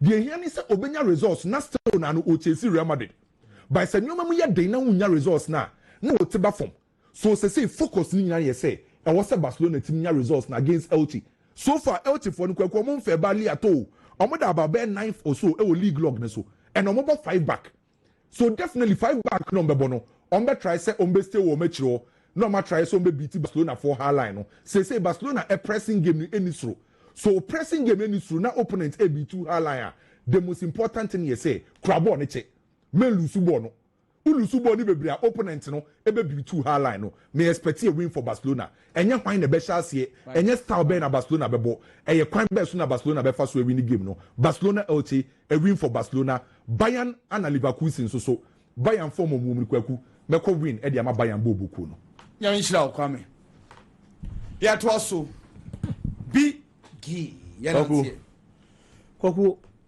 Liverpool boss Aston Villa na one gamer Liverpool is in a very difficult moment but adia ba kwa minim wo wiase na me hu say difficult moments should bring out the best in men. Difficult moments should always bring out the best in men. Emre mu oden, emre mu nye no. Sa brane na ise nipa wotena se. Now reflect on everything. Now taking the right decision and the right step. And I said the next step no should be the right one. Ebe buana se sa niema di amao. Inti emfa se niema nko yie mfa ma Liverpool no. Emfa se muaya din di ama Liverpool no. This is the time a Liverpool coach any players and ebe tena se no ma take a decision ebe bua. But the big question is, football is a sport. You are competing with other people. Only omo be jina park in the swabo. Omo ne better na se ashe. Se for almost the moment. First sanyema na. That is a no. Etina smart so bepe. So be take the right decision na nema se sama no. O kwa kuchia nkrofo a. Omo ntutu feel say they have to take the right decision. Omo so nema na ekoye de mo no. Eto aso na ekoye de mo sa. You look at the two coaches. In moments like this, coaches play a key role. And Slaughter Juma, yes, Mijitum, winning the Dutch era division. Waba Premier League in my first season as a coach. Now Baba Beji the English Premier League, a trophy heading so beti miaje. No Baba Beji in our first season. Ni pado duona Baba Nyajidi winimu. Ta papa na bono homoden. Eya no krepa. But he's facing a manager. Onuntu was so much experience in a difficult moment for coach Efenese Anslot. Unai Emery na yedi ne hon komono. He's won the Europa Cup. Menkai krampo amprebe ye 9 die watimi age. He's won it with BRL. He's won it with Sevilla 3 times. This is the kind of manager on any kwa coachia. He's won league. Our France with Paris Saint-Germain. Any other trophies. And when it comes to experience, any trophy winners there, he's there. It's in a moment like this, a more game out. Now we share such a manager, no, a very difficult. It's about the tactical game, the managerial superiority there. I feel the coach I find say Unai Emery, I was so the chain and slot. But Liverpool never fear, and in penny force come on any day, Crampona, Kwakune, fear. It's as a Liverpool, you do baby. The Ama game so ya ding pa, and they say, you are going to look at the name Liverpool, a dino, and a crack. But performance this time around and after this season, and more Aston Villa at the end so. Make away because Liverpool the 7th position on the league log. 7th now Liverpool down over 15 points. Aston Villa that 8th on the league log. 8th now Aston Villa down on 15 points. It's two teams are in terms of name Liverpool was low, but in terms of performance recently or in this season's league, I able to England no. Omunyina ya at performance na ye pe. It's ultimate nyina bibi. Emfa nyi Liverpool, emfa nya Aston Villa bobo no. Debi. But rather, there are things that Aston Villa won and also no nya. I bema ono nya confidence to go into this game against Liverpool. One, Liverpool performance nye. The last 4 matches Liverpool has played in the Premier League, Liverpool are losing nyina. We're losing to Crystal Palace. We're losing to Manchester United. We're losing to Chelsea. And we're losing to Brentford. It is psychologically. Liverpool bobo na ngasa players are down. Liverpool bobo no players are down. So we extending competitions domestically. The last game they played in the EFL and almost signed Lucia. 85 games in England on the row, on the trot. Liverpool loses our games in England. But Aston Villa now on and sign and Yamati psychologically Aston Villa was through because Liverpool losing the last 4 matches in the Premier League in Kweku. Aston Villa also winning the last 4 matches in the Premier League. Washeni na. It's who lose Udiano or no nation idea. It's psychologically war from no. Some players no know the other part. And that's opposing team, no. They have that confidence to play this game because match be on ona bobi abra wo lose no on ona sheni na. And it is not just by fluke. Our team to say Tottenham Akwaku, the kind of form won this season. League aye bomb that third. The last game Aston Villa boy or boy against Tottenham or Tottenham home kwako sheni 2-1. It is not as if say a side be a team so mo yanketo Premier League ni no and our show mo keke debi. Within that 4 matches run, our winning in Yano. Was team this season, the more was to change Liverpool there. And the confidence, any momentum, I gather the Kobo games. No, or more than was through the change Liverpool there. No, over game anymore. Adia Bakwa Liverpool for seasons now. Nobody 2 of Mohammed Bosti Pa. The partnership in the Liverpool defense. Almost 4, no, almost 5. Virgil van Dijk, any Konate. This has been some sort of partnership over the years from Jurgen Klopp time. So strong. I build the Bababesi and slot first season already in the English Premier League. But this time around, this season, the performance of the central defenders of Liverpool has been poor. Series of mistakes. And no more. How they leaking goals. Liverpool attacking into goals. And the defense and they are strong. And the defense and that kind of defense and stopping other teams and also opposing teams from scoring. Men yes sure by this time Liverpool in come yedi so we lose a lot of matches and this and common Debbie. But attack them function no. Defensive setup na is strong. No Liverpool team no home buying. Among concede goals and also so a week. This season so far matches are in the Premier League. Liverpool attack now and 16 goals. Defense now concede 14 goals. The Liverpool defense now no bosti omo. So omo defense is strong. Konate ne Virgil van Dijk. Omo jinamwa oya de untimi nkonkoshe. That partnership solidity and e work one na na both team ne ho ban no. This season so far matches are in the Premier League 16 goals at Liverpool actually omo concede 14. So that power is broken at the back of the Liverpool team. But advantage be Liverpool be nyane say am fa only ball Aston Villa and so elbow.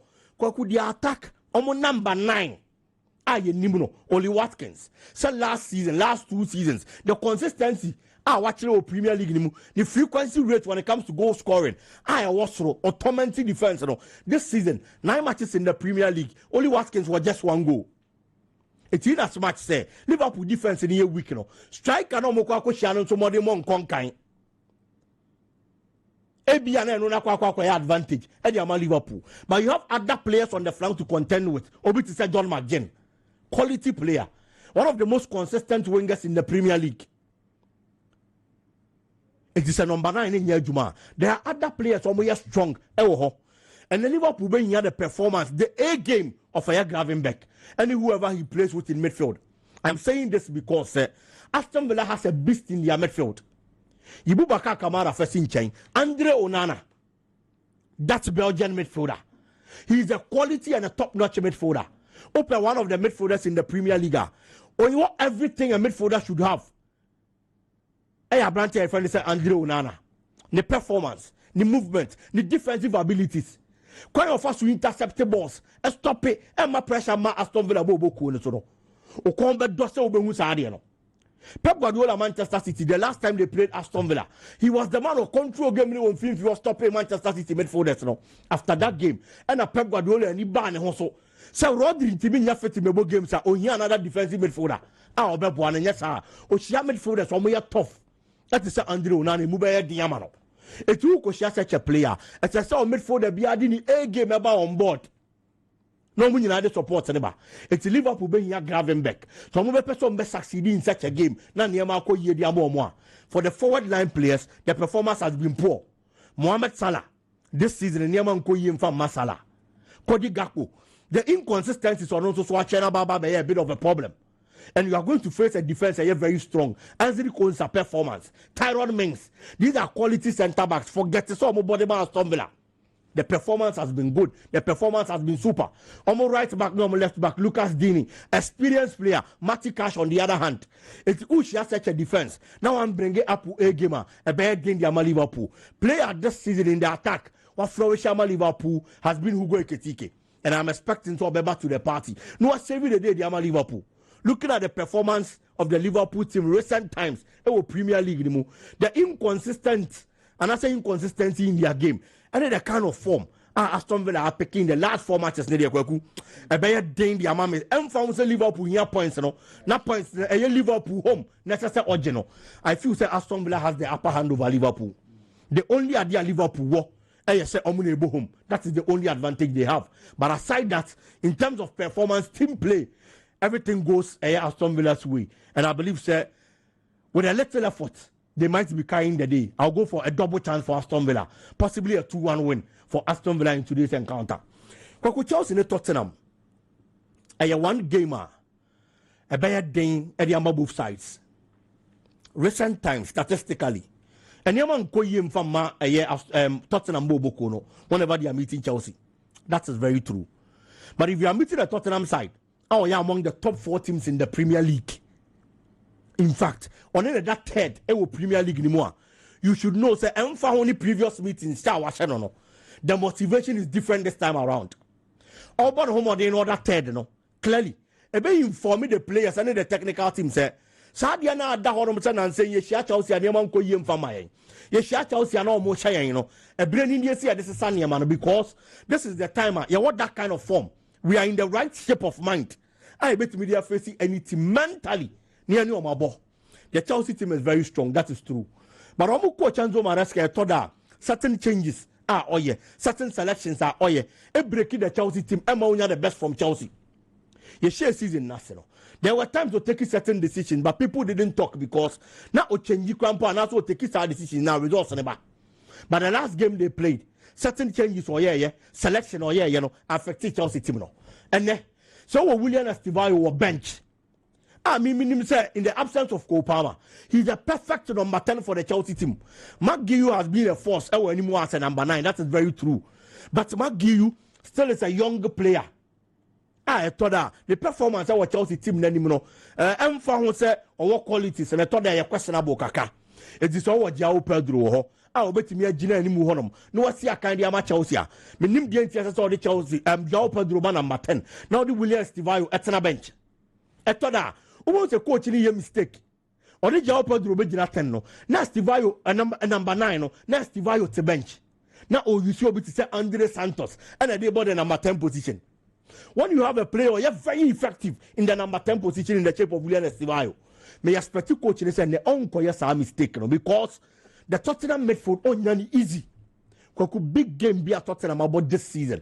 One of the players we are less talked about, but we are very effective when we Tottenham. João Paulinho. In almost every big game for Tottenham, he's been that defensive plug. I'll make sure to be controlling game in the Tottenham Bobo Kono. At the SSA defensive midfielder you be a and the Tottenham Bobo Kono. The clear case was the game against Manchester City when Tottenham was winning. And Nunimpo, and the first game, I Tottenham Bobo Kono. Look at the commanding performance of that. Do Finfio. It's what I said, yes, I'm over to me, I'm kind amount. But the creative spark of the Chelsea team shouldn't be given to just anybody. If I say just anybody, I'm not disrespecting any Chelsea player. But may can't wait because say, oh, the position, any positioner, you have weakened the Chelsea team. It's Estivayo Honoma. He should start for Chelsea because the little opportunities that Kodana will prove it. So our quality will be to be able Chelsea Bobo Kono. Bonanote in a position. Yes, but Bonanote performance in Drew Estivayo Diano. So I prefer say Estivayo in board 10. Or no necessary board the number 10 de Chelsea. And then one player also actually. So you are the right wing or performing well. Pedro Neto. Give him the right wing position. Therefore, Garnacho Gina the left wing. And after getting his performance or 9 in the last game, so Statiama Chelsea in that position and you're bad. So according to Wono, because the right back position for Tottenham is an attacking channel. Exactly. Pedro Porro position, no. And to Obako anymore more often into a player who pace to start getting that our position now. Anytime he moves out of his line, it's an advantage for Chelsea. What about Sir Garnacho Giddens and Koma Wuki off the ball to swear? Because you are looking at on the ball. So Omusu defend here. How good no more? Because they need to help Kukurela. Defensively, they are not good. And I am expecting to coach in the Bay. And I say the left centre back for Chelsea and say Koko Boa Kukurela anytime he moves out. Now why wouldn't say Chelsea centre back? See, why wouldn't he? So more double jobs, sir. Of course, they are creating problems for them. Sa position no. The left wing no. None of them and they are supportive when it comes to the defensive duties. Garnacho, I don't want to use the word as a lazy player, but Sergio on yam one report and the boss are flank. Get into so more offensive. On also na coach ni prefers obebo Neto de no. Because Neto so no Kweku. But the Neto's our position now obo. But if you watch him, you could see he struggles on the ball or break. Yes. Exactly. Or the right winger or you're very effective. It is a Chelsea per results they are. As I say, coach in set up in the team in a way say, Obe putting the players are in the right positions. Now, boy players, you know, Tottenham is not going to just give in. They're going to give Chelsea that kind of fight. Chelsea being here. Now, Chelsea Shah, one would say yes, one more run for your money. Chelsea should focus on Mohamed Kudus and Richarlison. Kudus' numbers and any assists hasn't been bad. 1 goal, 4 assists in the Premier League this season. Richarlison has 3 goals and then 2 assists. These have been the plucks Ameka say. In terms of offensive duties, almost supporting a Tottenham Bobo Kone Pa, anymore. More attention comes from Wontumi if they need the results. Aside these things, coach set up no putting the players in the right positions. Me Chelsea losing, possibly a double chance for the Chelsea team. And for whom Tottenham and a team on only both. Kweku, Manchester United and then Nottingham Forest. This is the best time Manchester United with me are winning the 4th game in a row. Premier League season. Yes. Not Menye and Ange Postecoglou. Yes, it is under Sean Dyche. Okay. That is very true. Sean Dyche last game our boy. And I said the first game he played in the Premier League. Olusi. The first game in charge of Nottingham Forest Bobokuno or Wene. That was against FC Porto. Nottingham and our boy Europa Nibi. Ewo fie. Otena fie ma mejina and babe share no.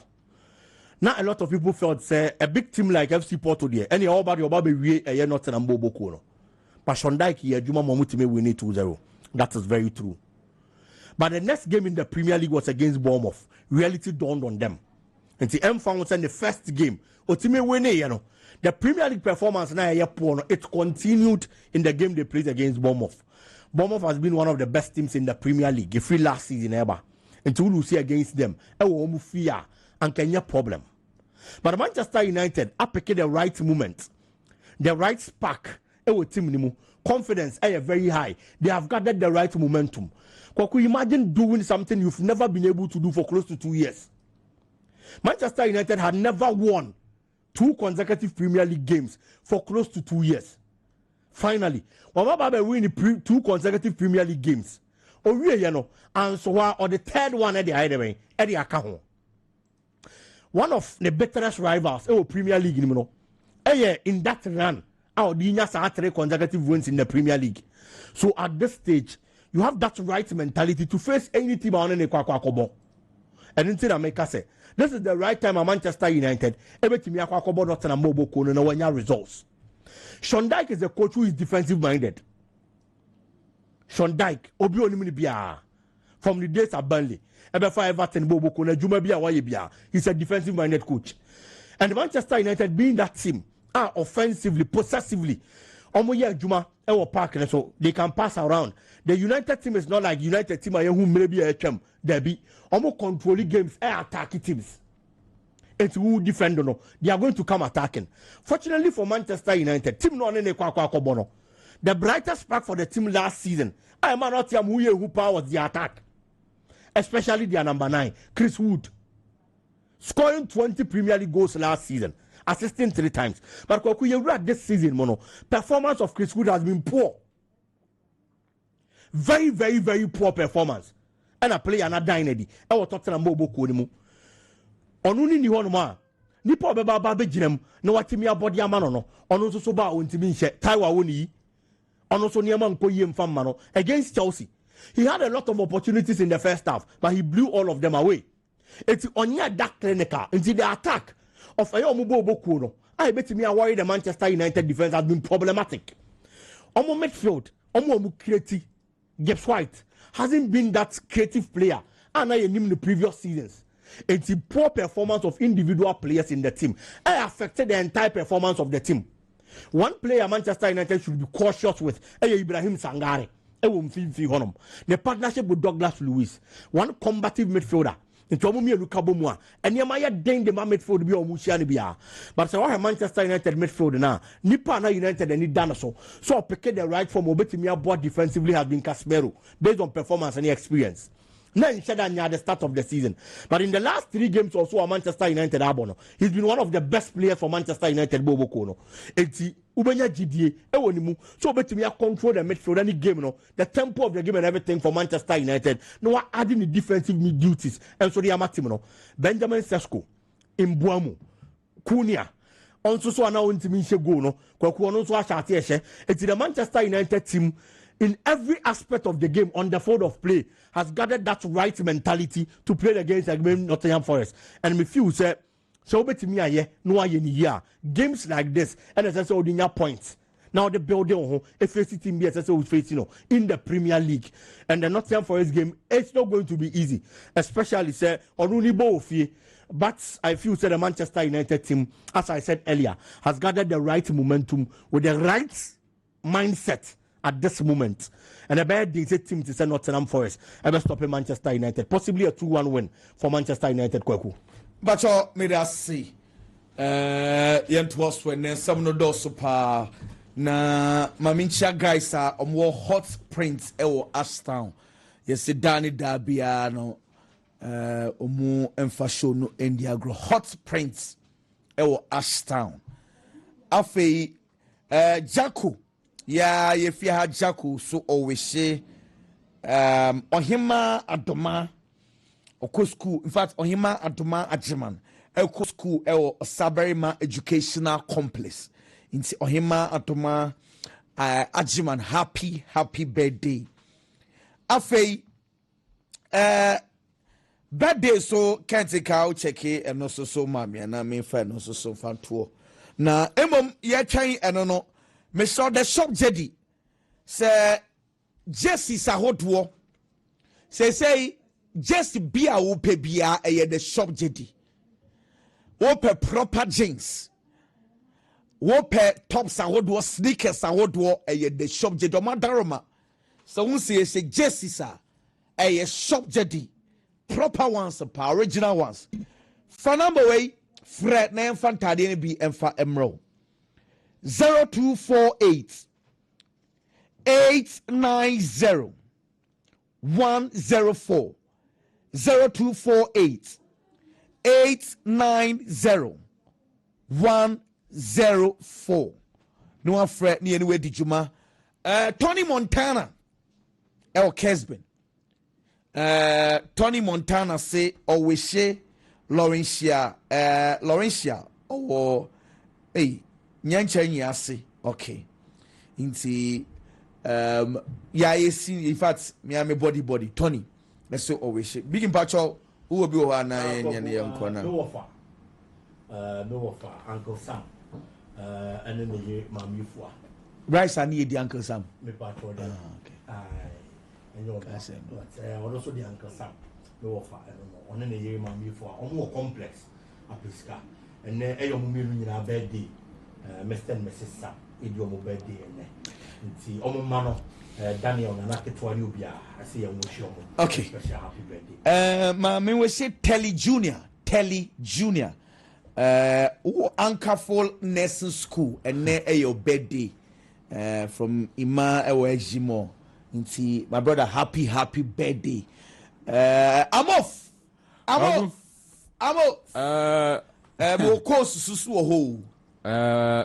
Okay, into the baby and as who has some crass so habits was on one. Still the microphone in Power. Power. Francas Suaha. Yes. Fabulous. Kotoko. Sunday. I be dim come when I miss some so doso pa. And Zamili Asan Kakreane. Na you were Bakubi Suso. What am I bomb BW1 D9B, sorry, 33C5. BW1 D9B 33C5. Code number 2. BW1 D9B 733A. BW1 D9B 733A. Code number 3. BW1 D9C 3DCF. BW1 D9C 3DCF. Code number 4. BW1 D9C 5C06.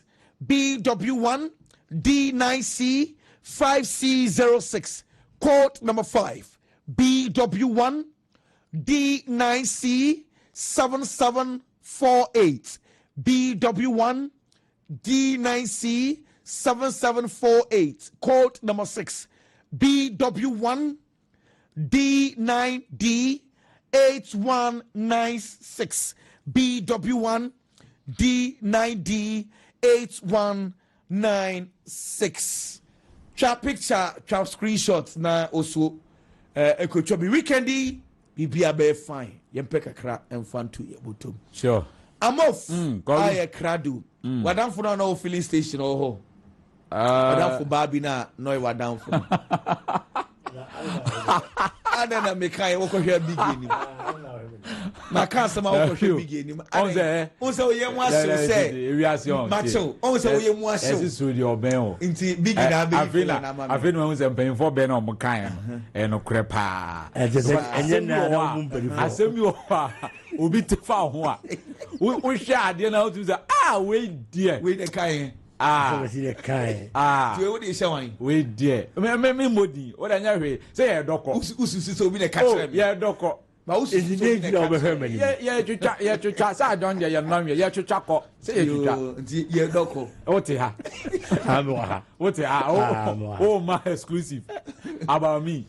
Oh, na da me drop feel like say na wo. Dabe. Enyo hu say o refi. Na ni enye wa se ha da bukai. Yeah. But all they had no problem. Me nim no kra. Me nim anything about the work. Gogu ma me fa eye visem no emfamra. Bra it. I'm off Gogu.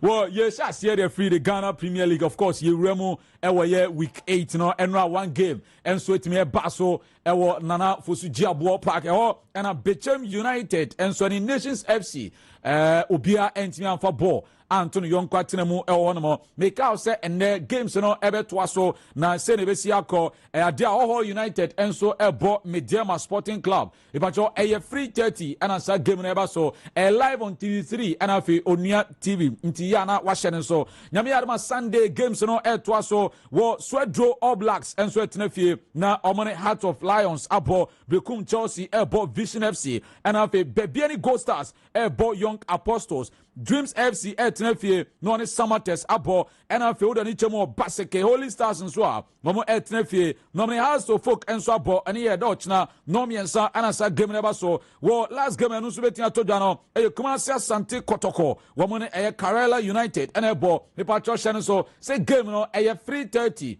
no miensa bopemu a ena Kotoko game no eno so eba so no Monday one game eba so 11 Wonders ebo Adriana Stars and here one game betia todwa ne mo mamenka wo say nyame yadoma Sunday next week Sunday Kotoko ne has Eja ewa Accra Sports Stadium Hearts of Betina Fie no ne Asante Kroko enso abontimidi kan ate ho de ama se nyame yadoma ochina week no Kotoko ne has ena Asia ewa Accra Sports Stadium ene de teno no na yenwura ensem no na fe yemfa kakra emfem wo no na eno akopiem Emmanuel Aban ewa bra Bechem United ene eye Nations FC boy ne chance bia Emmanuel Aban ese no enye se ni abrante ni ball ni to atenemu dia anka asemfoforo esi we na wo na screen ni so no baby ball na dey fire no balloon ball no na se ball ni number bi kura goalkeeper na nim wa na Emmanuel Aban oboye na ball ni number bi kura na me no kase de ten se enra Bechem United abrante fan Frank Amankwa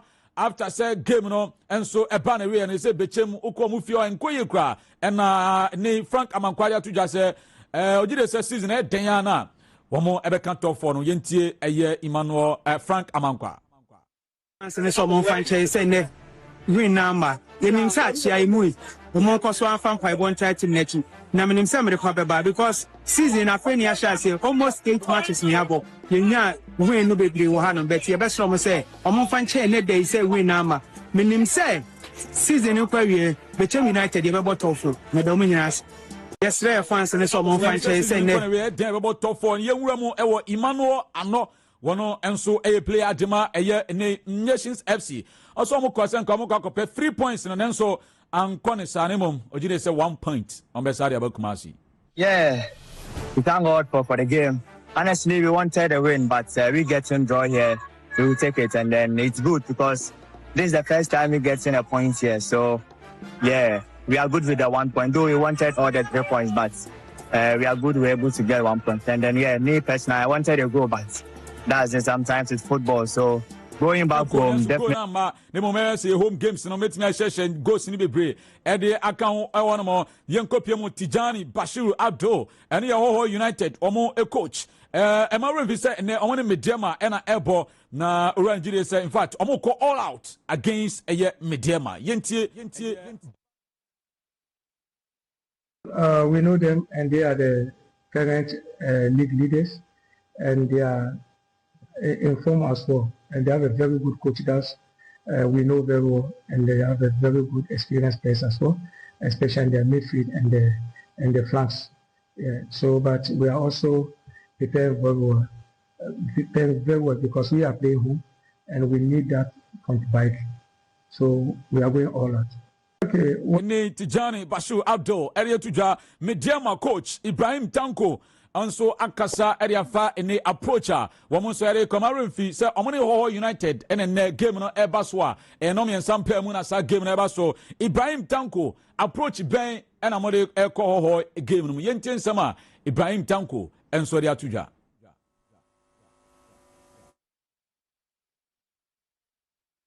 ready dia yenko remu ewo eye coach Karim Zito na Karim Zito after some kwaje 5-1 against eye WAC na coach Karim Zito ensemble and I will carry for say recover an ancestor na ade no edaso hyehyemo ho. It wasn't easy, but we have to recover because it's part of the moment, and then we are out of it. We should face the reality and then come and prepare well for the league if we want to go back again. So you can't be crying whereas the league is still going on. So I think by now executives came and then the IMC chairman came, talked to them, I also talked to them. So far so good, we are working towards the league.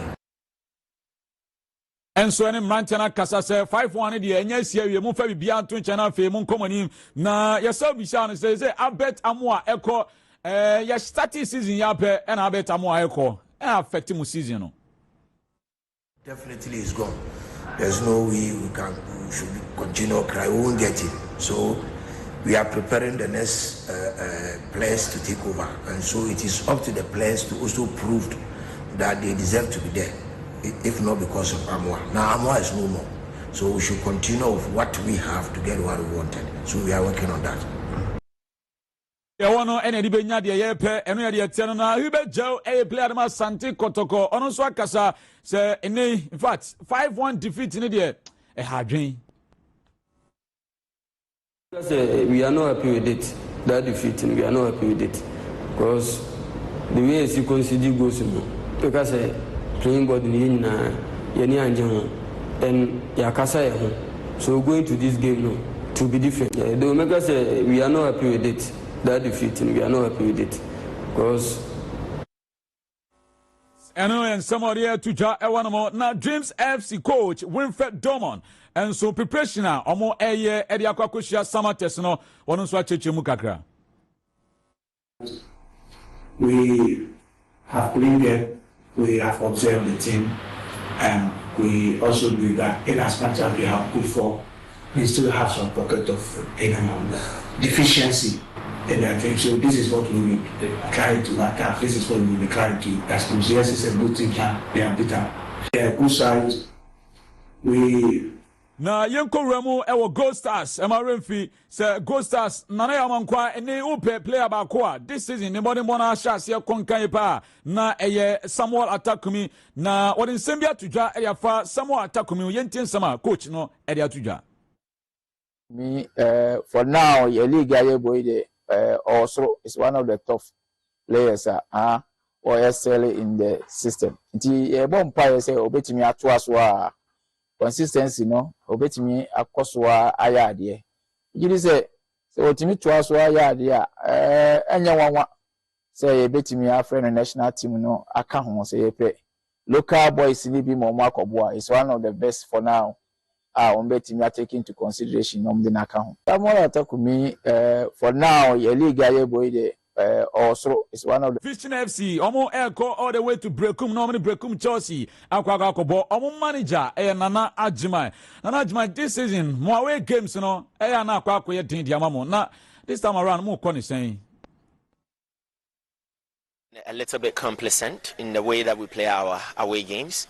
We go out there, we play as if we're playing our home game, but of course the mentality is a little bit different when we go away. But we're doing everything possible to make sure that we go out there and we compete. We've been very lucky to have not play last weekend, so we've had last weekend off, and to be able to work on a system that fits, our team in terms of the way we want to play away. So we have really trained on it. We're going to go out there and test it against Chelsea. We know that Chelsea is very physical. We know they're very strong. We know they're very tall.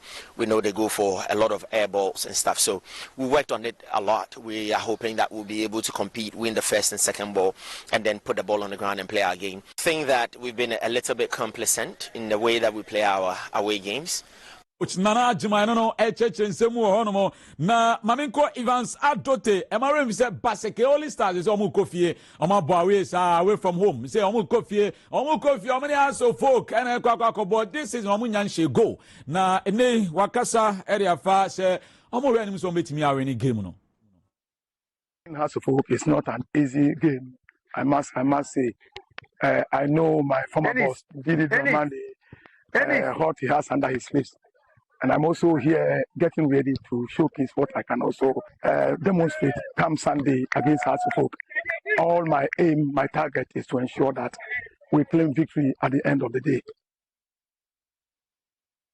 IRC and Sabit Miaka against House of Folk. Now, Didi Dramani. And in fact, this season, Mutimi creative chances. Now, so go cinema. Didi Achechi Mukakra. So once you create more chances, you try to be more clinical and then score more. When you score more, then your strength in the game increases and the weakness of the opponent is more exposed, and your confidence level comes higher. I think that it is a good point, and it's a very big strength for our team in terms of our ability to create. Once we are creating consistently, we are very positive that we'll increase our conversion rate. Important that once you create more chances. Hearts of Oak, Eri Tuja, na Oka Santigra Crowd, yet is good news, and it's Enra, Kwame Poku, and so a Johnny, a senior team, no, a Marin Visa, no, a prayer, one a junior team in a training, Enra. Okwa Dako Jachia, Kwame Poku, and his senior team no, and so etimi a training one more, Samsona Baba Yaya, and so etimi and his senior team no, and so etimi a training one more, and the idea na Mami Foreign chat was a Kate Okreku, and Ra and Akoku, a women's Premier League no, and so a Shasia, na Okopiemo, a Madina Astroteva, and Ra Kate, na or Honama, in fact, also Ekohe, Emabawano. Inti eno dear and so no on that Kweku Edilson we a special birthday bakwa mamin fentwam happy birthday eko ediama sister Mary Mary general manager edima Imbus Pharmacy Mary general manager edima Imbus Pharmacy Mary nyankopon sha oyipa na onkoswa enye okese nti sister Mary ene da sono medasi sure Kwame Kwame Betsna say na fe yedi nkomo biggy so mtino na yentoa yen komo no so nensam no doso pa mesawo 1 or 2 interviews be brave yesanso biggy yensha se kakra na yembo ni tu na kwame sombre mu na fe yentoa so wa ni mu a it was one of those games I am sure Sena Nipado do na be expect say Bechem United ebetimi anya when being the home side. But idea ba ko say Bechem United this season performance in Shedan ko ye. They have a lot of experienced players in their squad. We share Frank Amankwa I know ye interview a very experienced midfielder when it comes to the Ghana Premier League. They have Emmanuel Ampia who has played and captain in Yimba. Almost squad anymore Augustino Kra available Kofi Tompo these are all players almost so much quality, but for whatever reasons the performance hasn't been like previous years. Nations FC on the other hand so one of the teams and this season a team last season in Komana Yedin said now where performance is good or the home the Kanwa or Besha results and also possibly Ghana Premier League obetimi this season they are doing a bit better but their away performance has been poor, very very poor. Before the game against Bechem, now we omakoni omakwa Lucy. And this ultimately ko Bechem a ground say difficult. No per results. Now konya pointer. Me feel say a plus the Nations FC from poor man so first game in charge. People were expecting a lot, but at least one team the 3 maximum points. One team akwa draw crampo e wo Bechem Mebo Nations FC bobo kono and so abasona nema etimi akoye in the subsequent game here. So be right those wrongs and not mistakes kakane ba na nema konkan. Kweku had to focus Koboba Seke Holy Stars. A very difficult game. And had to focus. I'm saying it is difficult because last season, Baseke Holy Stars was a thorn in the flesh. And had to focus Bobo in both legs. Had to focus me and 3 points and 3 Baseke Holy Stars. Omo ball draw El Baseke home. Okoshe had to focus Accra.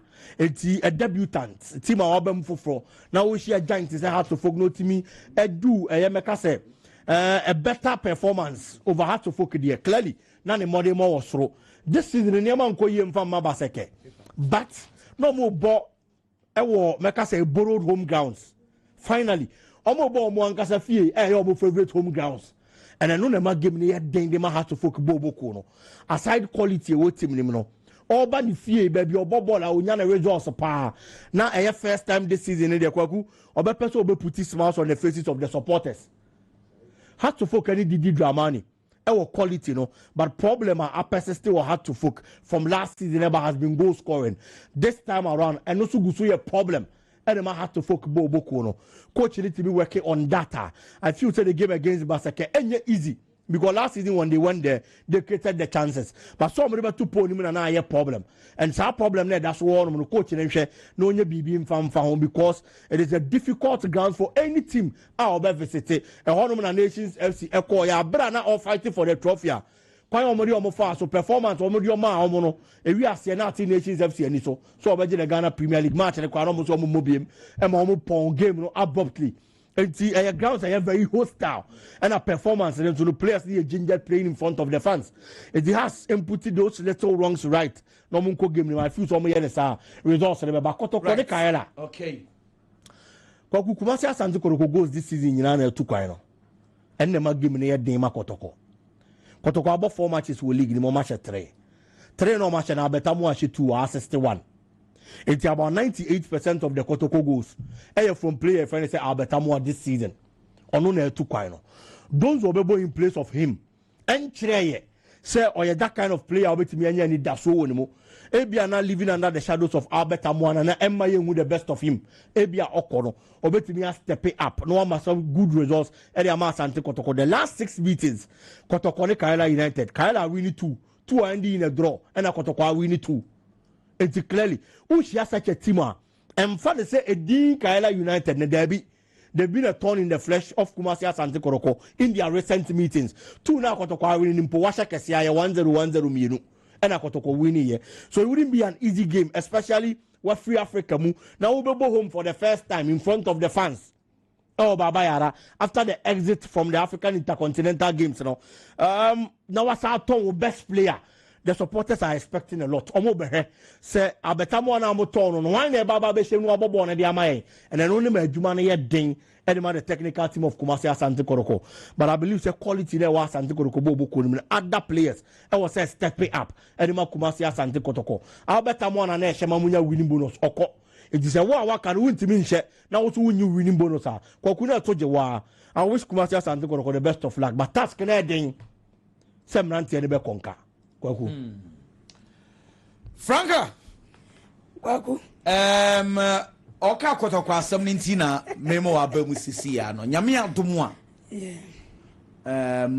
Shade mo be she ana. Kwaku be na mono say supporters no ade na mungo stadium za. Kwaku say anunti ni mona mwadwuma na moya mo de bodero ni wo for mo ana supporters na still no a mo ka mo ntie. Ana den problem ni ye den. Kwaku me da asema menchi akrobia Kumasi Asante Kotoko. Supporters omo mo share no omo mutie Kwaku me na me nua be me biase na yesan Jenakin na ntika wode Mohammed on a peke me a oba be simiti Mohammed nyankopon onsha bebrebe Kwaku no kre say supporters na ye stadium no me ameti angasa me nim Kotoko problem Kwaku wi aya ye kofa abet amu abai try supporters say obetimi aboa krobia Kumasi Asante Kotoko Kwaku ni nyina achi a na amo ahyema ye nyina achi no se na supporters ye stadium enti ye besere Kwaku ye kwa Africa ye kwa hu ye hu ha wa supporters important teams ye kwa Africa ye hu ye ne work no ye bo ye kwa we no ye hu the we are supporters important club se club person successful supporters enti krobia Kumasi Asante Kotoko ye pesa club ni attractive na club ni fair na de pe bia no club ni maye si ye pe abetamo yi na nka ye wiska na abetamo enkwa ebi ko fa hakim ziati ni enso nam Europe ni Spain enso ye fa bi ba I think say ebema club no aye attractive amaye ni nyina nkomna nyakwaku ye supporters into your crop your Kumasi Asante Kotoko supporter.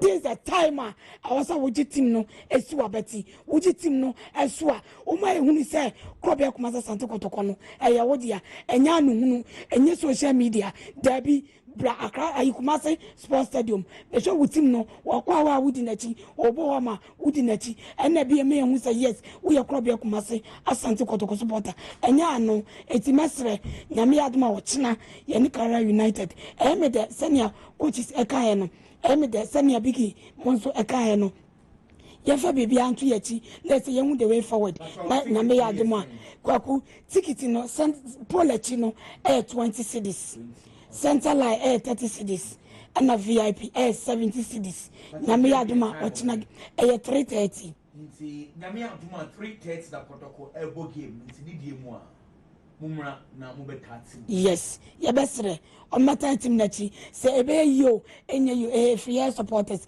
this is the time a club no ehia ye so at ye fa bia antu yachi na enso omu ebre mu odi Kara de me minim say omunya bad senior biggy kan babeka see me omo share 6 times omo share 2 ya bodo 2 ni ya show mu 2 omunya ba sa nti no see amane am support ye boys no am omo hu me see omu ni excuse this is the time a game when on so mo share no mo de supporters na koma so man say na biggy cry and then you know more than eti Asante man yesramo Franka bodeuru say yes no miensa about pay mu 330 Kotoko elbow game yes tickets no saying 20 cedis 30 cedis 70 cedis and 70 Ghana cedis mombe ta Kotoko echi yes esan say ye the dom and e kwa akon yes inti ye jai mrantia no nko a enye yie inti omosre dom Kotoko so de ma Kotoko mu yedu eye nipa eta o mu chi yes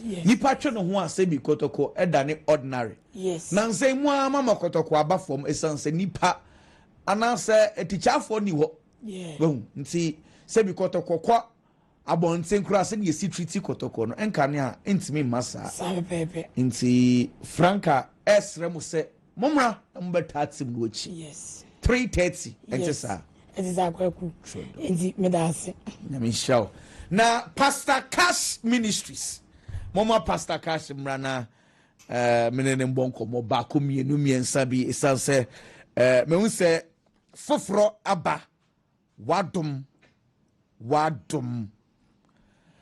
pacho edini you correct Pastor Cash, right? Yes. Nyamisha na enyom no foforo ibi wo hoda da na so we na ye foforo we na di kan ibi so to aso eba. Oh, great. It's when you title near den. Wadum. Dainty na o friend Wadum. You would the nipa etimi ye wo de nyankopon esutimi ye ti ne de nipa ekoko si no nyankopon to asofi ho ti nam nadom soso na odiko wie peye ti ne bibiara ba bia wa ho odi asi no nyankopon adom to timi eto aso de ko awie nti nipa no wa won di isi a de aka nyankopon adom eno to aso na nyom no nkyeremu ne yeden nyom na aso kyere ne tesen nyom na nkasa ye mpaibo petition a obi de to nyankopon anim se mane nyekom omuana no wo ne situation a oyede owom abrabo ne yo kon tinne wo hwehwe se nyankopon bedan ne ho adi wa abrabo nim amano okay mpaibo nyom ba de obetimi so de adi asa nso so Mayentie wadom no na min baby sa ba ko mienu miensa bi latest aba wadom Erati enyeko emwano na momi na sha atafo waye je na mawana what you wanna what I want you so Timenya kopoya use the woman jinxia some from the manchester ocha esipoya na ocha sana the top me pono minya kopo sorry my top shit see ya never wanna what you wanna when your name when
was say Tottenham all the way no and so from the amenano penese Ghana for adventure live stream no and so I see any Kweku the Collins ammonia was say was Tottenham all the way and also natural day Asari no Chelsea and Erin Albert Quantins Madrid win tonight at same goes to Chelsea and no they Jamnanya Ko Franks watching the show live from Jolo update on Madrid Hala Madrid and watch from the Amaya Patrick Nyako said Chelsea all the way and after Kingdom Shaker was it Kudus win and watch from the MNS Kudus so the vibes no be call I'm a Tottenham against Chelsea and I'm a and say well against phone in Abeko Kudus but and yet there will be a mususi and yamisusi then I'm what to say sir the Nyamian I said that Lana okay okay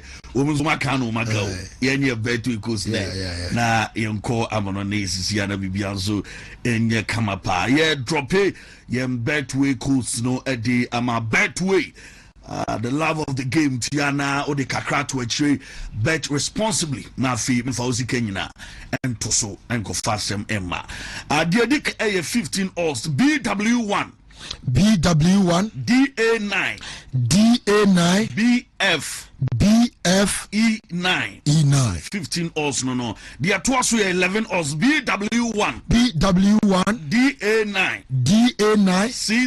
CA 11 odds.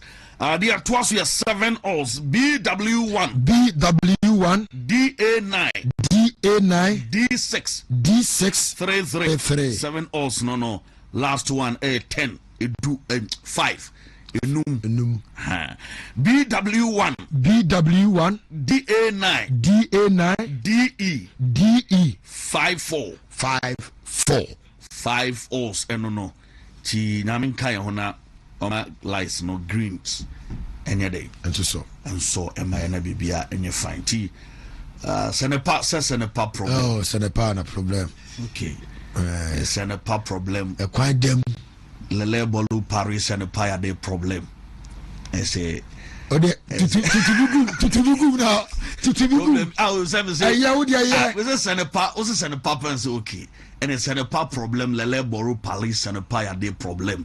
There's a emraso si ko for na ye dia mono nsem kapo asema wa kai die French master BTS no French master yes French master say asema wa kai die David lele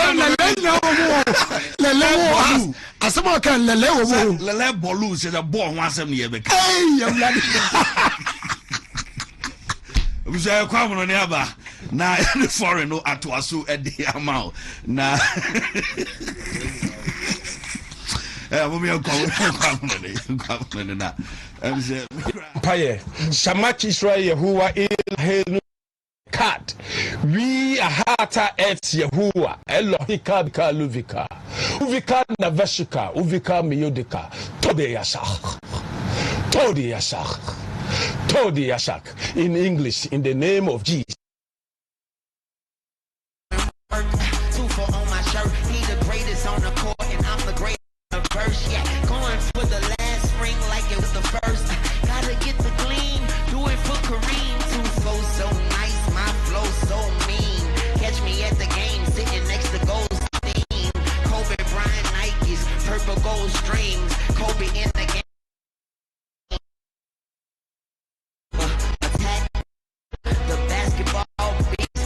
I'm on Instagram at Twaso at the Maya Wontumi 101.3. I feel Wontumi TV foreign tidbit no na afi ya do some adeba shano ya dwumadie no live on YouTube no cross Wontumi TV live and Facebook no and we am so na da so ya ni nkoma na afi ya start matches are Robert Sunemum no our Saudi wo league no Enra our Al Hilal wo match le ba so wo any Al Shabab boy Emra Abrente France Leonardo and a Bogo Adam na Hilal General Hilal for no Womochi Al Shabab Bomu Kabakua, Womo Antimante, Namia Duma, at Twaso, our Saudi League Num, and no an Alpha game no, and no answer Basunchi Ronaldo, Namia Duma, Womo and some Anisato Manenum, Abesa Namia Duma, no game no, and Subet Miabaso, and a Frolani, and no Ronaldo, and I feel Joe Felix, no Anisato Man, Womo training no, so Napaso, and a Froliter, Yatem, I want something nano, as the Airbanes and Rawomu, and some went to Mutumatian Sancho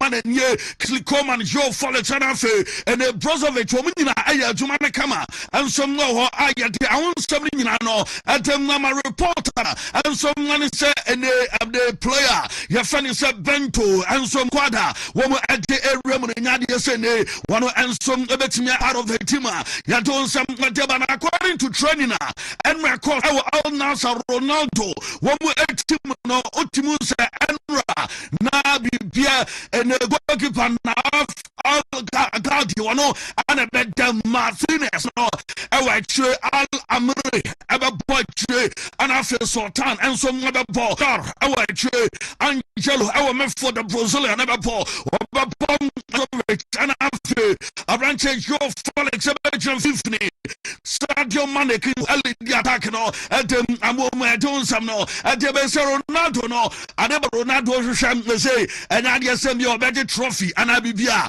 eye ne 1,000 goals no and dwumadiem and what they say the goals ni nyina no eye 950 and Ronaldo and some mabonti na nwure no yare say 108 951 and as 52 no and some bad amounia and no eye report CR7 na so eye adon sam ni nyina no atem ba week we mu ana drop yes Ronaldo ne Morgan our interviewer and eba bontem another bombshell ever drop it was a Piers Morgan etna say now Ronaldo edin command say me be pie de enya say me to akwana Piers Morgan and atem eba be to as a interviewer and eba no more ewom and say bebre wo and some personal interview and when Ronaldo aye na Ronaldo personality and I say enyoma aye concern about Ronaldo the personal life and some ewomu bi our Saudi Arabia do Saudi say and Saudi Abrabom and so tie Saudi bo and some much sense Saudi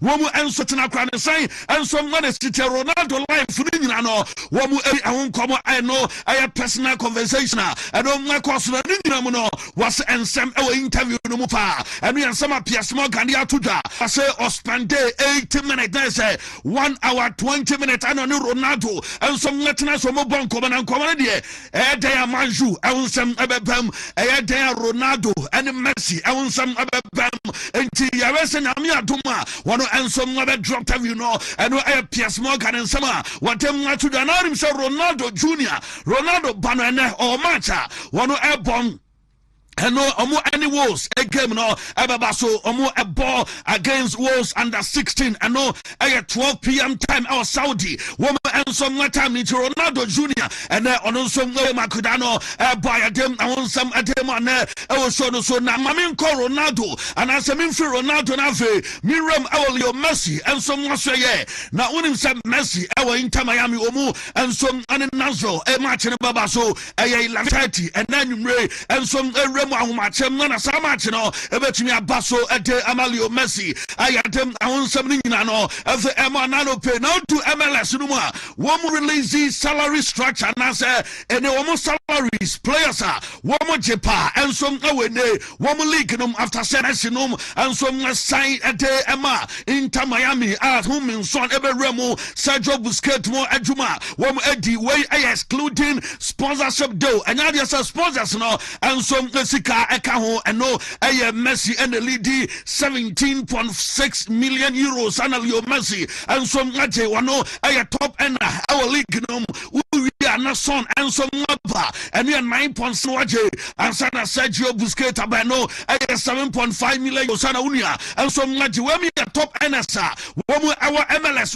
league no and ya day I want some and so I want some no letters sitting no ya don some drop million Messi niani komo onse ebabe yes enche na ene basa elections no and some baso yenim se Laporta and some atro was say na edaya obesam and so dinijuma ade amabana ebasa Yasilio Messi ebe campaign etia ene papa friends Laporta election and some baso ninyina ne se asetina Laporta eba Barcelona wanilio Messi FM no Messi ani anye ho ema Messi every team no mu and some kontina ya tesa onia and so betimi abomafia where you tell Porter our the elections never so number reporter ban say Messi na matrix or best support candidate bia officially on baba bonten abobo bi din say support way and as on your Messi and some support and the candidate way na no meters say womu air content no including Laporte as womu nyina no womu try some womanya your Messi na Messi ay endorsement time womu we call Messi ni mo do o ka Barcelona Wontumi nyi Messi and some men free mo enti di omo ka nyina ne sem omo nyina try no mom yase obiari wa say officially we contacting Messi Zambia Messi any endorsement deal Zambia on your endorsement and some family no when we say o me contact Messi I endorse amawomo and I dey from my deputy na yen our France na yen nkomo Mami Paul Pogba yen nkomo Paul Abili Pogba nye na Paul Pogba ekoi ama ne yase omo enso madense pi bono anu afa drag yi anacha se ne omo de ne ban enso ama no emo mchini fi ban num na akofoi enso asa unu ana reporter Eben say yaso akokopra e wo training wakọ training na say uncle no anu atweste enchese reporter Eben say weekend hi and I say Paul Pogba betimi abo and na Monaco ya tese nyame adoma embia next week no ana Paul Abili Pogba enso betimi agem na fe what did juma de edema Monaco wo eboboko na new reporter ba mame makrati ne ni nkoma say wudu kata ho ana unia enso did juma de on PSG UEFA Champions League wo enso wini ya no anu say a magnificent and can say it was a bit relief at the club and friend say PSG anu no as a player no krano one also na a relief at the man say ne wo maboka PSG no all kalafinom and for mo can players for mo diaba Ronaldinho nom abe for Zlatan nom abe for Leo Messi and afa Neymar nom abe for PSG there and asem to Mbappe no nyina and so mo be remo Champions League na ade ba ko na omu yase omu sabe dem no woman sam antimi aka officially no woman atimi age enu ya Marco Verratti sama wori atudwa na Verratti reporter Eben say yase ni agent no womu din koma say na Juve wono ensom no betimi return na fa bedin dwumadie ensom na Italy ayate na Eben say Italian clubs no ensom no bi eka ho awunia enu omu eguso di and then the destination enso they say ne obeba ni home country na fa bedin dwuma na nnuama nso mletime kama do nsam ni nyina no adeba ne se Juve womo board no omo rejected the idea of getting Verratti into Juve enso mletim no mo ano I reporter by said womo enso na resto mo budget no nnuama nso mletime kama womo ebetime afa player na womo ahwe physical condition of Marco Verratti esam unua ne content at say ano enso ya adeba ko a womo ebetime ahwe na afro mara no nnuama enso mletime kama ya don nsam ni nyina de so mo na no na ma Atlanta womo team no womo sia kan our stadium Alati Azuri di ta wom and home game so mo ball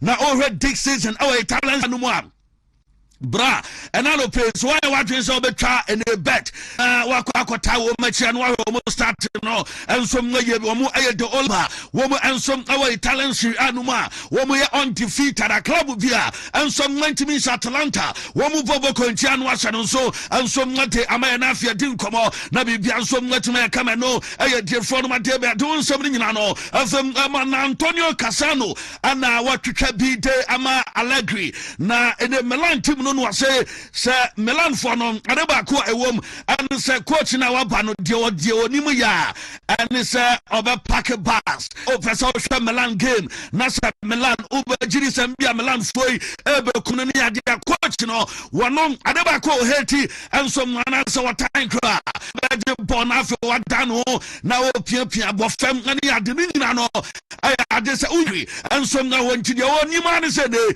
ya pack bus wa che yes pim ne pampe na fe jeje mu enso no aya Antonio Cassano e dey atudanto per Milan ball na be stem bia Milan ball no mo bona in a beautiful game so mo control and that is so benya and Allegri and no aya jene wadem eba mamelchano Spalletti na ye ni commercial reporter eba ni se nima ya se obese ode eba Juve and say Canan is a player bakoa ya se the system no so or bo amana favor 4-3-3 and a manager no and so members of the system now updates our left wing go now pretty more freedom or dominating on 15 let me move inside now okate imbo Jumadia say Lishano Spalletti no and some I say can say dem amana system 4-3-3 or some obejima invente o to new man so kama I dem the some no dem emanano pay coach Mauricio Sarri nano pay was say a man for complaining and a woman bought a boat in Continco and a woman bomber Chabonsemia came and a just a boat be a fabianim. And so sorry says, oh, Pastor. Winner better football. Actually, when you see our day, when the upper stem ball, young family change, now a giant strike at January 50 and 50 by 10. And on our power, over to me, top by a munching. Woman is buying for the woman above life, buying for the and the now young queen, what has the players he ball and they hurricane normally at that boy see to my dear woman D waging what so FPA and two Pesabo Fenibia over to me and a Bayern woman season ticket. Now I know and some I had the Paris Samadai and some Canada and a chance about fair and some anyone from Lazio one more team no and you're doing something I know at them I have friends of Pedro near Ninkomo now Pedro and ye na okay basa na ni juma dem our Lazio no say yam obiante as ekona wie ya mbia ebe the last season and some our Lazio a team no on team into so and the juma and some from our club no and free Pedro na so ya ade don something no as them mama look am e ya can say Milan and Italian Serie A no ya see player bia ni wa all touches at the chain look at Modric what touch him 700 and no and some touch and for the passes no I completed 559 passes completed and I look at Modric I as a player at the age of 40 Olumani and Sujumadia or team no league no Manchester Crano woman manager and I say branch of finish Luca and the Modric the talents to Anuma ya dem I want some deba drop him in legend Maradona then come on action Ariantes Donasamian and na mama Maradona ni komo na Maradona sama mi ken Maradona yo bia duma de ne wadi ama tese wajini di ama ora said ne ofri mu wo mu aya ni statue ama no na omi ya nyama bebre na otimi se ne duma de ne de wo pa na onsa watiasia nanka ne birthday no ay 30th as the month of October ye film on 30th and nanka ne birthday celebrate nanka odi 65 years watiasia number and as enra already street of Naples wo and so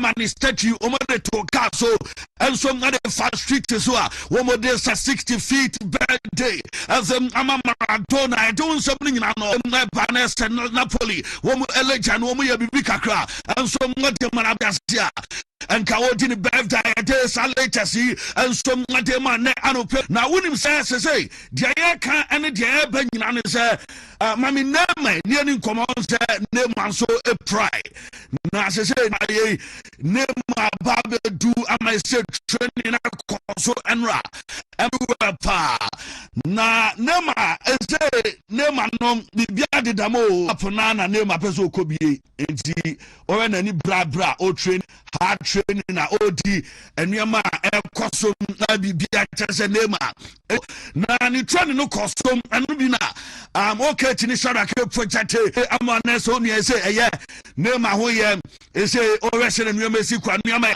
na Santos squad mu abo against Fortaleza ejadom the name and so aka squad no name ebetimi eremo abo adia Fortaleza na report here tell say Manjano ebeste name abo be 15 minutes one no timi enya 15 minutes wo game and some let me accost no demo game na me aduma na eba so name ebetimi enya 15 minutes na fe dia de onsam no Eben after say of free training na okono obema me name na so bo tase no na ya we training ground na okona fe fans no and some obi one and some na won name my day, I want some no, a day by name my steps about test no, and my territory, Nanyama, and so Nanya come and name my call for support, sir. I say, so, woman and some that you mentioned after Nyama, I come and Chinema, I should have done some no, and some Nadebas and Venka.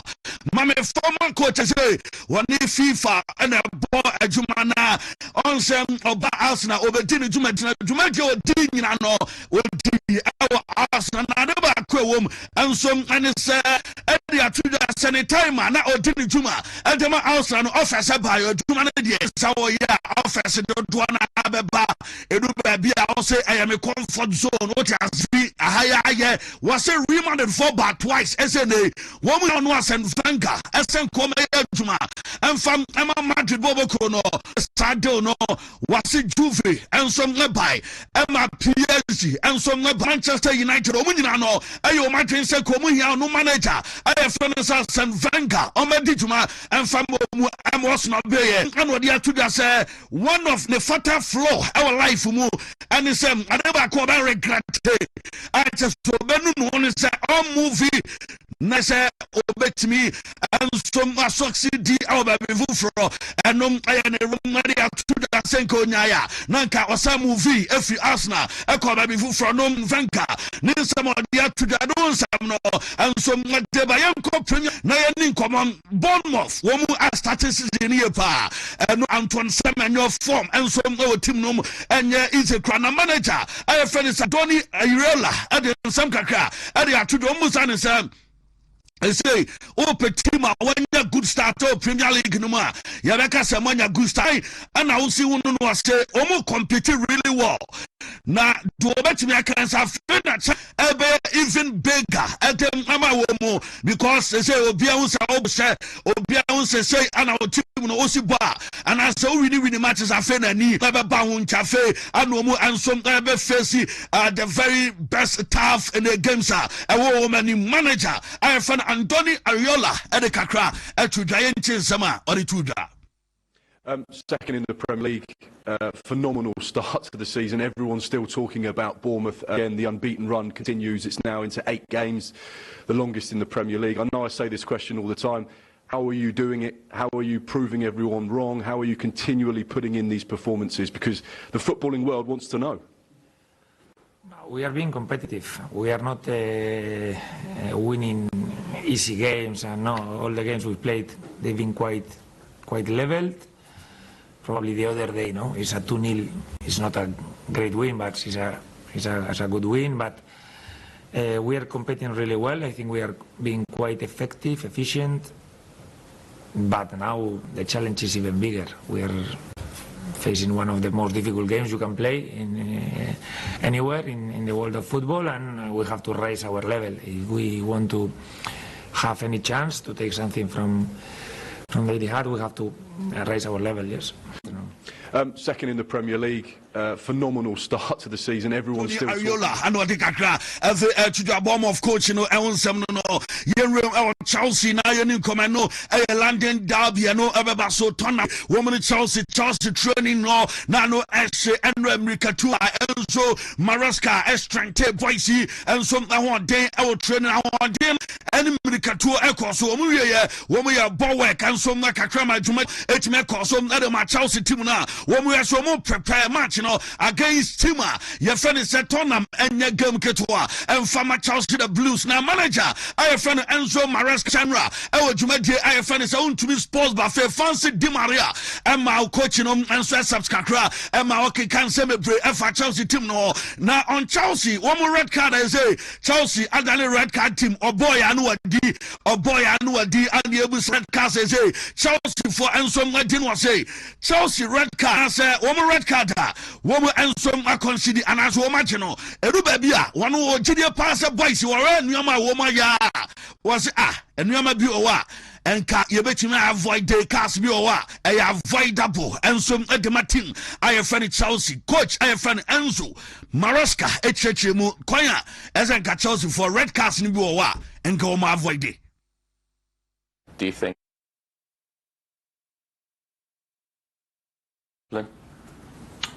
I think that some of the red card we concede, we can avoid that. And likewise, some of the yellow cards you were saying on Wednesday night as well were avoidable as well. I don't know. What can you do to change that, do you think, to change some of the rash tackles, some of the challenges, the avoidable cards?